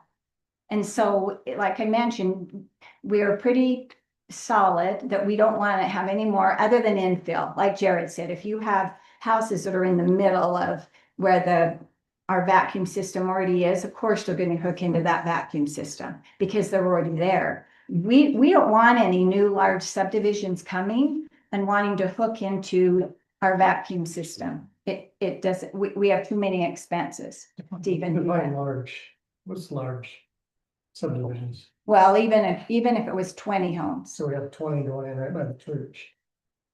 Yeah, but they are already in that infill of Right. where it is. Yeah. um, Yeah, they're already in, they're not in any of this. So we don't want any additional ones coming in that infield, is that what you said? So. No, inside so that. i- it's a- Inside the infill, acceptable. we would allow them, Outside of that. yeah. But we wouldn't allow that anyway, right? Because of the sewer Yeah, constraints. Are you talking about this area? You're talking about next to Uh, the church? I'm lost, Ryan. What area are you So you talking just said about? we don't want to allow any larger subdivisions in the city. To hook to the, if Hook or if they're switch. not already in if the, they're not in the Already sewer. zoned. They Yeah. call them a zone. Yeah. We have Yeah. vacuum zones. If they're in the vacuum zone, then they can. If they're out of the vacuum So zone. we're currently comfortable with adding additional ones to our current zones. Yeah. yes, Right. that's what they call the infill. So for example, like the Hadley Valley that went in over here, Mhm. they went down and connected into Right. that, the north Right. vacuum, because they were already there. All the pipe was, Mhm. we don't want any of these new ones. Going into other the zones we have. Yeah. Yeah, So if you're doing gravity feed, I'm just throwing this out, we're talking over there by Kurt Fowler's place. he told me it's by Connie Robinson's. It's just Same road, just for the. Yeah. It's a half a mile east of the Howard Slough Road. Yeah. Maybe Yes. not even half mile, quarter mile east of the Howard Slough. Yes. Road. So let's say, Yeah, and they're. in fact, this the one- piece of property across from the cemetery doesn't have sewer. So they would have to They haven't started the pump station. get permits to They've already bought put it. in 100 homes, whatever. There's a lot of open space over there. So they would have to run the sewer all the way over to Connie Robinson's or Kurt Fowler's, whoever. Cause he was the low spot. Is that right? So, And be you see, they- responsible for that? So it would be, yes, I mean, we would have the pump station that we would hook into, but the developer would be responsible for hooking in, they call it a force main, if it's gravity fed. Yeah, but it wouldn't be us. It would end up being, it would be developer driven. Right. Mhm. And then he could put in there a clause if anybody else taps into it, then Yes. they owe him some money Yes. back. Mhm. But he'd have to come up, the city wouldn't be liable for having to come up with anything. What It'd be we've the done in the developer. past with sewer, all the infrastructure has always been developer driven, and that's what it is. You know, they come in and they're the ones that pay for it. But somewhere in the city, I feel like we need to at least be planning. Because so far we've just said, okay, well, you know, thank you, you did this whole plan for us, but let's shelf it and not get dust because we're never going to do it. So let's make a decision right now. No, we are not making a decision. Malcolm? You have show and tell? This is art. Sorry, That's That's our existing sewer, it should help visualize, it's kinda, I don't get it, but I see it, it helps. So anyone in those zones has sewer, anything that's white doesn't have sewer, you can see West Hooper doesn't, we have a couple of awkward spots, right, nothing here, nothing here. These are our zones, and they can infill these, they're built for what we need, so we can vacuum all these. But this is out of luck. So, that's right, we can't make a decision. So we just need to put this on the agenda. to Yeah, well, discuss. you know, that right? according to code, the mayor is allowed to say, okay, we're going to apply for a grant. What I'm not allowed to do is obligate the city to any money. Okay. So we can apply for the grant, but if ever it comes back that, you know, we get the grant, we have to. We have to obligate match. money. Yes, then that's where We we got have to So vote. there, on it. this is a serious question. This So is- we Yeah. applied for it, but we applied for this Go grant ahead now and then. help No, her. it doesn't even. She can tell us that she's gonna apply for the grant. You guys can all say, you know what, I don't want you to apply for the grant. Okay, And then. but we she- can say, And yeah, then- we're good with it. So if you want, but yeah. Yeah, So I guess my concern is West Point's put in all this money, right? They put in all this piping. They got all this money from the state supposedly. I mean, I know where the money came from. It was not the state. Your pocket. No, it was from the feds. Anyway, For sure. they've invested a lot of money, West Point City. I mean, they've annexed all this property now. You know, they've done all this work and now they're at an end, so to speak, at the pump house. And all of a sudden they need somebody to help them. I mean, one way or the other, West Point's gonna finish this with or without our help. And I don't know if us giving them our money is a good idea. Because they've already dumped all this money into it, let them finish it. You know, let them finish their infrastructure. And then let us buy into it when we see, you know, what they've done with it. If we got Well, that are grant, we, I've got a question with that. Are we buying into that, or you're talking building a separate lift station? right? West Point did Separate. not come to us and say, will you join with That's us? a separate lift station. It's a separate lift station that has not been built. Where would it go? So that's what Ray was talking about. It's, What's the yellow one that's on the map? yeah. Where's the one that was built? That's the one that they're gonna use. Point. that's the one they need, it's planned. So they need it, right? Well, they They've got all this don't- infrastructure. They plan for it. It's on their plan. They need it to make their sewer work. No, what they have built now, they can hook as many houses as they have. This was an additional one that they ran out of funding, so they didn't do. Probably the same with Hooper. We ran out of funding, so we didn't do this. Doesn't mean that all of this doesn't work. Certainly all of Take this all this works. up here and still gravity feed it. So they're Yeah. gravity feeding everything that they've put in just recently. So, yeah, there's a Yes. trunk line that goes across here, Put out the- and that'll Davis feed to County. it. This is gonna be taking care of all this area down in Yes. Davis County. Basically, Kurt Fowles is 1,000 acres But of they've farm. already bought the property for the lift station. They've already bought. They're- They're already. What if they finish that lift station, but then we wanted to go in, what kind of obligations does the city have to another city? They don't have to let us. They would want a contract or they would want. a But buyer if we from us. participated financially, So that's what I was gonna ask, actually. Have they talked about what would be that contract? Like what kind of benefit we'd get? Would We it were be gonna have cheaper you for go us do to it. use that? Those kind of things would be part of the contract, right? Yeah. It'd be, we're gonna help you here, Approach you're them. gonna help us And they haven't approached with us. that, okay. So we don't even know if West Point would let us do this. No, Exactly. no. So I have a question on that then. Say it all works well and West Point says, yeah, we're not gonna finish it. We don't need it. You can have it, whatever, you can take it over.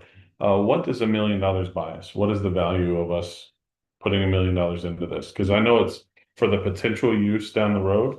But there's no immediate benefit to the city yet. Is there, like, other than it gives access for a potential to maybe happen?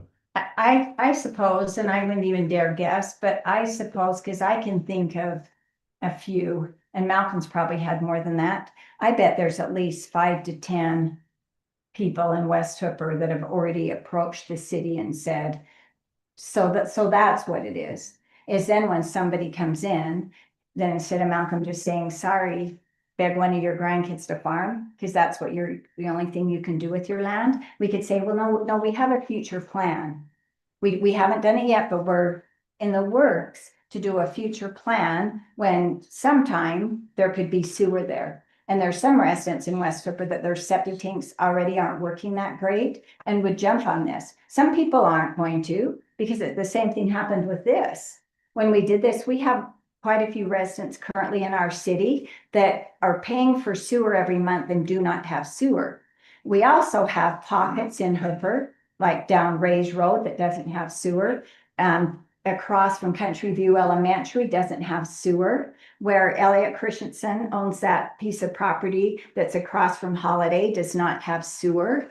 So we do have sewer needs in our city that we're not taking care of, even with all of this that needs to be, and some of those. to that point, Sherry, there, you've got the packet today, that one, there's an east side sewer plan she just described, and if, I don't know how the grant money would work out, but if you had that money and you could use it in here, then you could maybe avoid a PID, right? Not that you want to, but instead of having, maybe that the sewer's there. And then That's instead of smart. Terrace trying to say, Yeah. we need the money to Yeah. put your sewer in for your PID, well, we already built that, so you just, tie in and we're not doing all that. Yeah, that's more attractive. In my mind, I guess what I'm hearing is like, this sounds like a maybe, you know what I mean? Like, it's like we're gonna apply for a grant, and like you said, we're not obligated unless we get it. I know we're not deciding to do that, but the potential is there to apply for this grant, to build a lift station that might help people out who want a future develop. But that makes more sense to me that we would use a grant that would help improve where we know it would already benefit citizens or people where they're at. But then I guess the other thing is just the reality of, like, we're kind of putting the cart before the horse if we haven't even talked to West Point, because they might just say, No, we're not interested, right? Well, and that's why I wanted to talk to you and see if there was interest here. If there is, we will meet with West Point, we will get more information, we find out exactly. But again, in full transparency, I want you to all be aware of, and I've tried to always do that. Anything that we've applied for, so you know what we are doing, so. How much time do you have on that grant? When does it have? So it has to be done the 1st of March.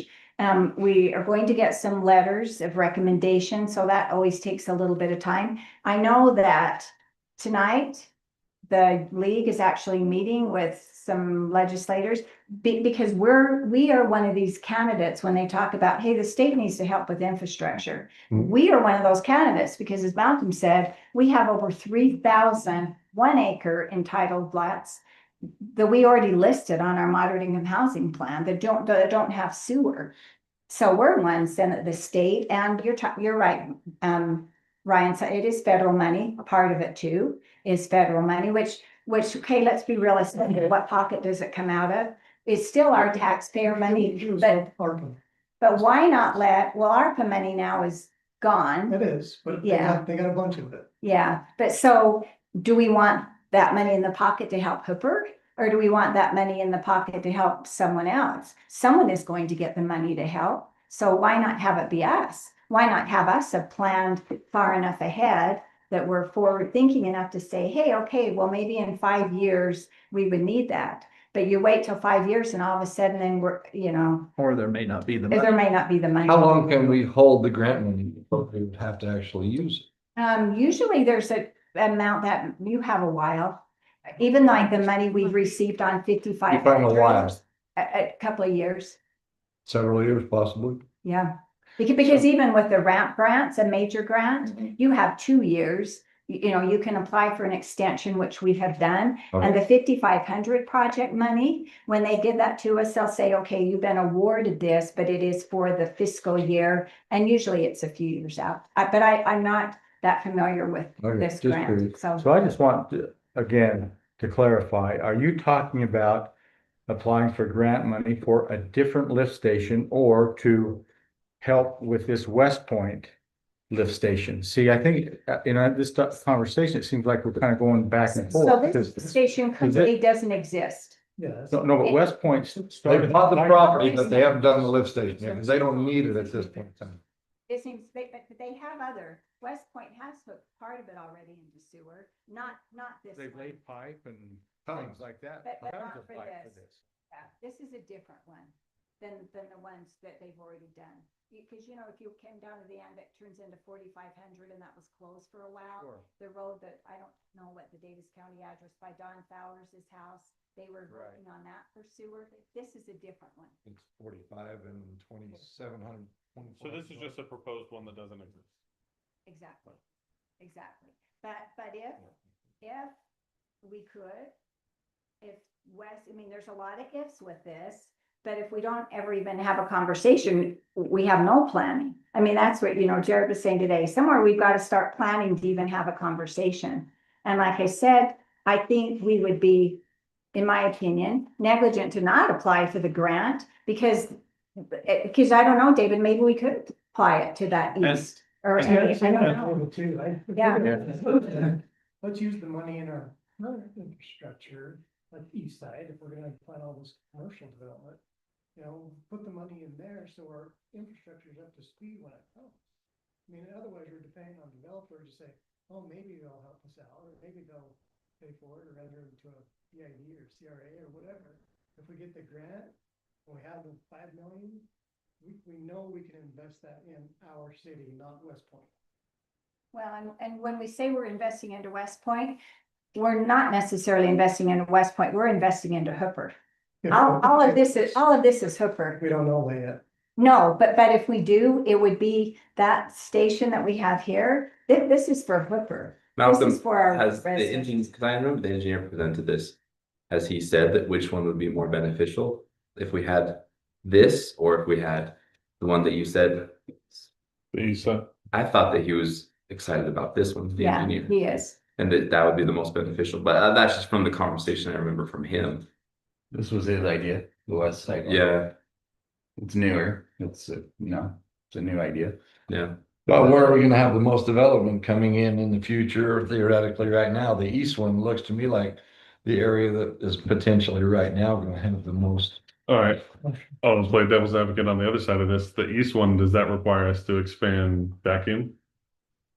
So that would allow gravity feed too? That would be the same, okay, because that's the other thing, like, I think we also don't want any more vacuum out here, right? Like, we realize that probably everybody doesn't love those candy canes in their backyard.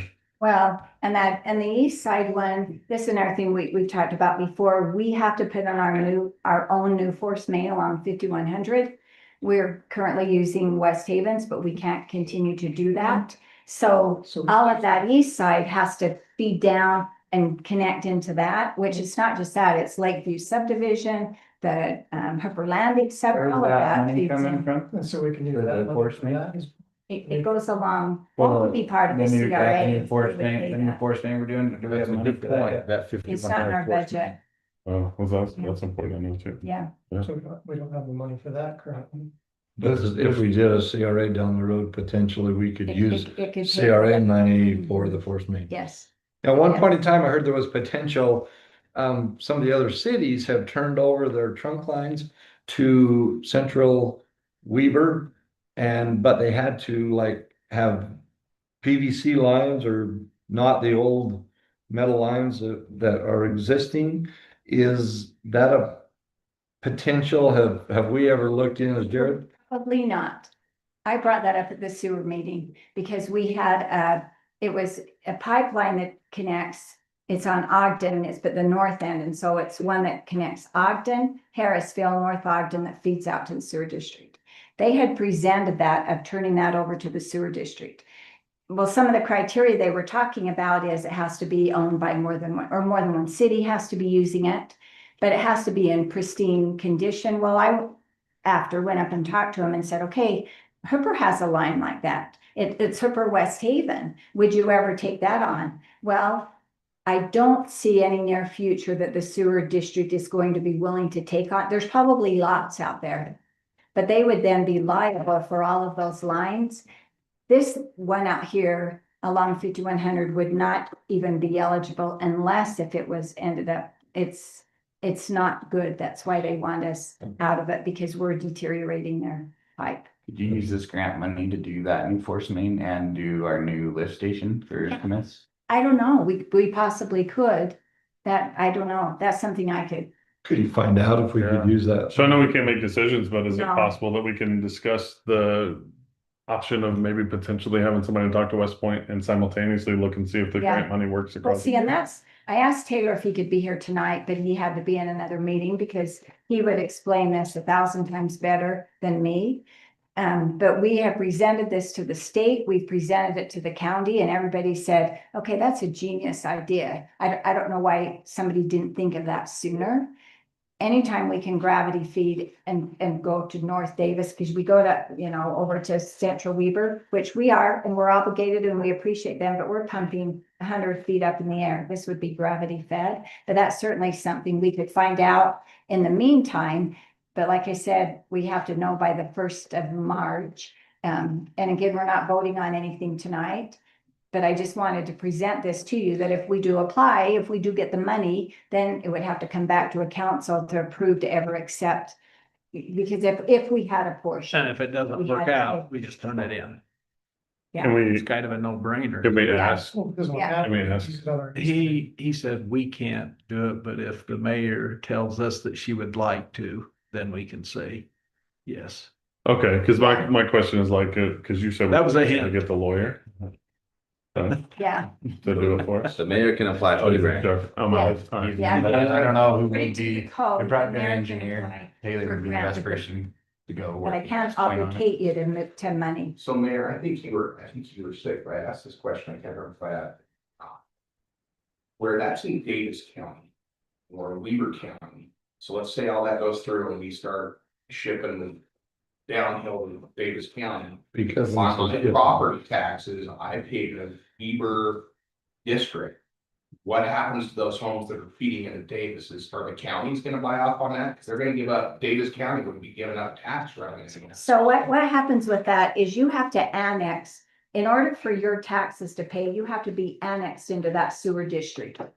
So everybody, on that map that we had, they end up paying. But if you're in a separate one, then you end up, yeah. It is. So we would be annexed into into the different district is what it is. So only those people that are annexed into the North Davis would pay that to North Davis. And if you're not annexed into Central Weaver, then you can't. The reason why we have some residents that are paying to Central Weaver is because they were annexed in and they just chose not to hook up to sewer. And they chose to pay the impact fee and they've been paying, that was something that came up at the sewer district too. One of the mayors came and said, hey, they need a credit. And then several of us mayors raised our hand and said, wait a minute, we have residents that are doing that too, that have been paying now for 19 years for something that they've never ever hooked into. Okay. So, yeah, Kate, you can probably tell, I think it's something we should plan, like with this section we were talking about, proposed goal project priorities. Because some interesting things as we've been going through all these bills, I just wanted to real quick, so I didn't want to take up too much time. But some of the main things they've done with the bills is they're saying the biggest concerns they see in Utah is cost of living and the cost of housing. So there's several bills they are proposing this time. One of them is to decrease the gas tax, which would be great because everybody would say, wow, we pay less. So they call it no, I wrote it down. I have too many notes. I thought they figured that out because that'd go through a bit. No, it's still, so it's a cash per gallon. So it would go down 6 cents for a temporary period of time.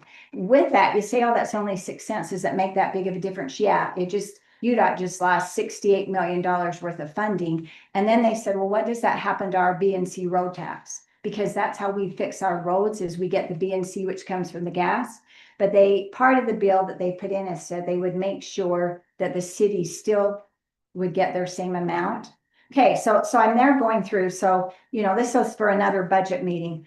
But this is what you have to consider with the city. In order for city, you either cut services, which we can look at that when we start with budget. I don't know what services we could cut. We raise property taxes, we increase revenue, and that's usually through commercial. That's the only way cities can end up having more money. So when they're talking about these bills, okay, we're going to cut this. Well, okay, we don't want any of our BNC road funds cut. Then the next thing they talk about is property tax. One of the bills is they're trying to put a limit on how much a city could increase property tax. And one of those says 5%. Well, the average home here in Hooper that pays about $100 a year property tax to Hooper. So if we can only increase it ever 5%, okay, then I'm going to be paying $105. But that $5 isn't going to be enough to probably catch Hooper up to where we need to be. So I think we need to plan. That's my whole point with this, because one of these times they are going to pass a bill and say, look, cities, you can't increase property tax by more than this. Well, we're already so far in the hole with our property tax compared to what it should be, that if we could only increase ours at 5% increments every year, it's going to take a long time before us even break even, before we would ever start to get caught up. Then if they pass a bill and say, okay, we're cutting B&C road funds. Anyway, again, my point is when we talk about budget, these are some serious things we need to start to look at. That what are we going to do then to provide? And again, it's planning anyway. But it's not only taxes, it's commercial growth, right? It's commercial growth. Because that's the other thing is like, well, okay, we're in the hole with the taxes. Maybe we're prohibited from increasing taxes too much, but we could look at, like we just talked about with our economic policy, what are some ways we incentivize commercial growth that falls within the parameters that allow us to stay within that policy that, if we agree on that policy. Yeah. It says these are businesses that fit Hooper, these are businesses that allow us to maintain our rural feel, but they bring revenue into our city, because that's the other lever we have is commercial growth. Yeah, that was the other third one. We have to increase revenue. So, okay, anyway, sorry, that was a lot. So where are we at? Basically, are we just waiting to decide? Well, we can't make any decisions. Yeah. So. Yeah, and I can get more information. I think they'll probably report back to me. They were meeting tonight about the state helping with some infrastructure costs. I can get more information from Taylor. He might even be able to come. But again, we don't have another meeting before the grant has to be applied for. So, but, you know, I can always send out a message if you, and just, or, you know, we're talking about Open Meetings Act, if you send them out as a BCC, and Morgan taught me this, it goes to each of you individually. So then we're not breaking the Open Meetings Act, because then the only one that gets that, it will be to, and if Larry responds, it's only me and Larry. Or if, you know, David or Ryan or, you know, whatever, but I can still be on a gathering, but yeah, we have to decide here pretty quick if we're fine. Okay. So, okay, sorry, that took longer and it's 5 to 8. Okay, other things, sorry, Larry, you was the one that we one time talked about these, you know, proposed goals, projects and priorities and, I have a one thing just from the Emergency Preparedness oh, Committee. yes. So the Emergency Preparedness Committee, is doing some really amazing, great work. Matter of fact, the plan that they put in place for our plan for emergency preparedness is, being a model plan for other cities, even larger cities that have looked at our plan and said, wow, you guys are way further along than what we are. The issue is they brought it to the council and they asked for feedback. Remember, Dave presented and asked for feedback. He hasn't gotten really any feedback from anyone. So his question is, does that mean everybody's good with it? Because no one gave any feedback. I was pretty sure I responded to it. Maybe one or two, yeah, but Okay. essentially their thought is, we want to move forward with our plan, but we haven't heard back, and we'd like to know if the city wants it. So I know we can't make any decisions here, but if no one has any other feedback, just know that, you know, my plan is the council sponsor of that or whatever is to let them know just to kind of move on forward. So I just want to make you guys aware that that's my plan, to tell them if no one has any additional feedback they want to give, to just let them move forward. That being said, they were given a budget, and they need to retrofit the inside of the trailer.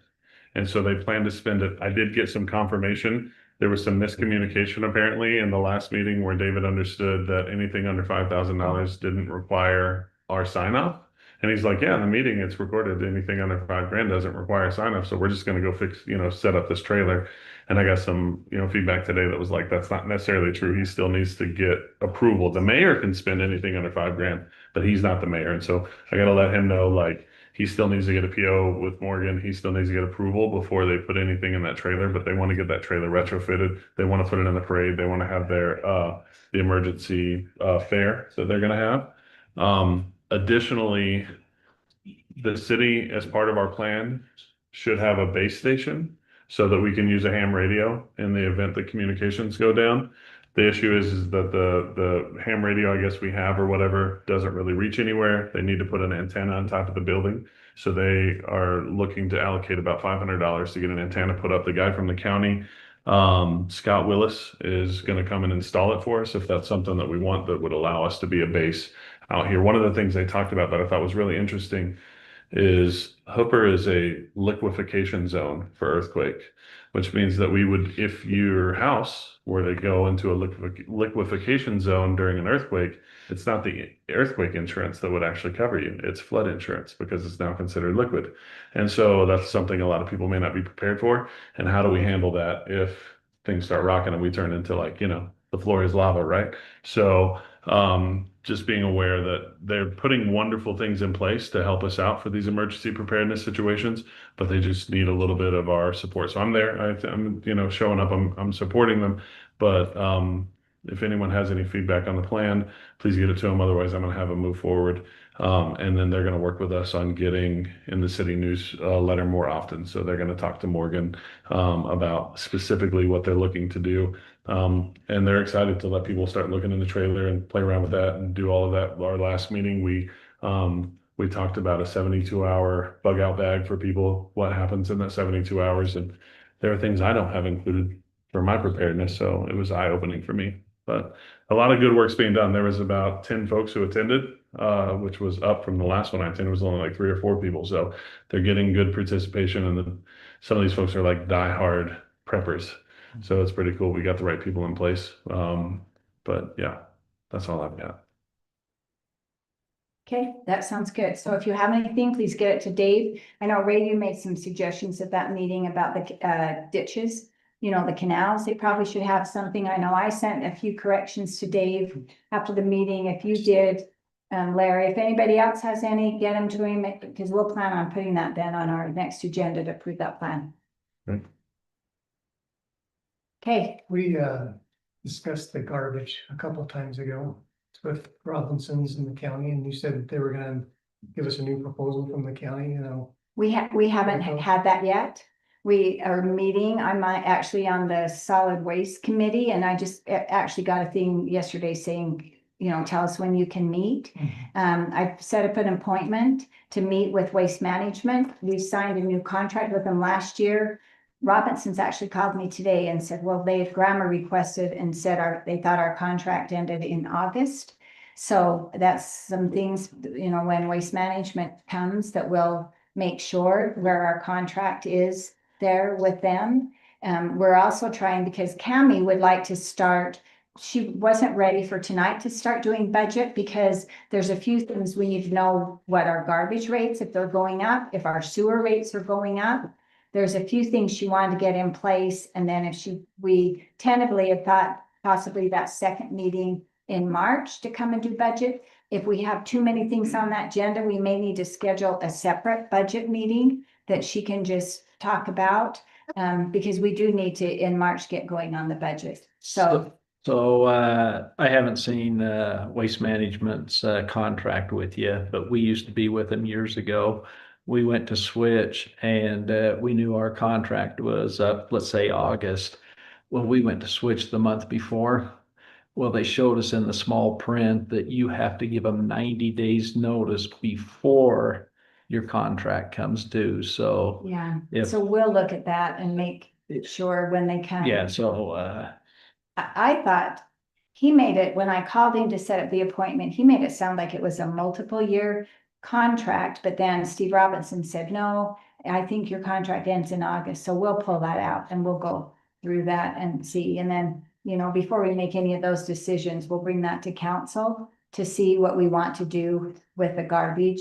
So, yeah, Did anybody tour their facility? I know I was gonna try and go. I Did you did. go? Yeah. What was your impression? It's really nice and it's really clean and it's new. My concerns was, and Ray and I went on a tour of the Weaver County one. It's not very big.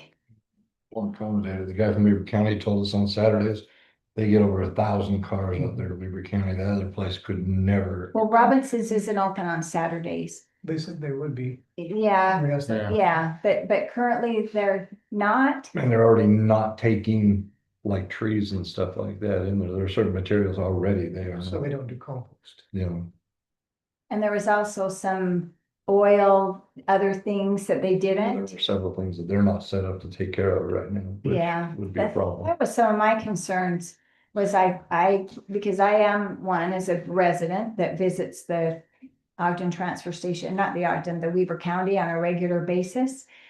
I don't know what our residents would do if we lost that. You know, that's something planning ahead, we might want to sometime consider doing a green waste drop off for our residents somewhere, but that still doesn't account for all the other. So I think there's some things. So no, back to answer your question, Ryan, we haven't heard back yet. I thought the city already had one, your green waste drop off for a while. Yeah. I know. Unofficial. We're trying to get rid of that. Stay out of it.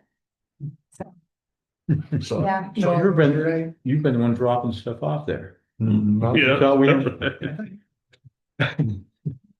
No, it'd be handy. I could just throw it over the fence. That's but- what I mean. Just hold on himself.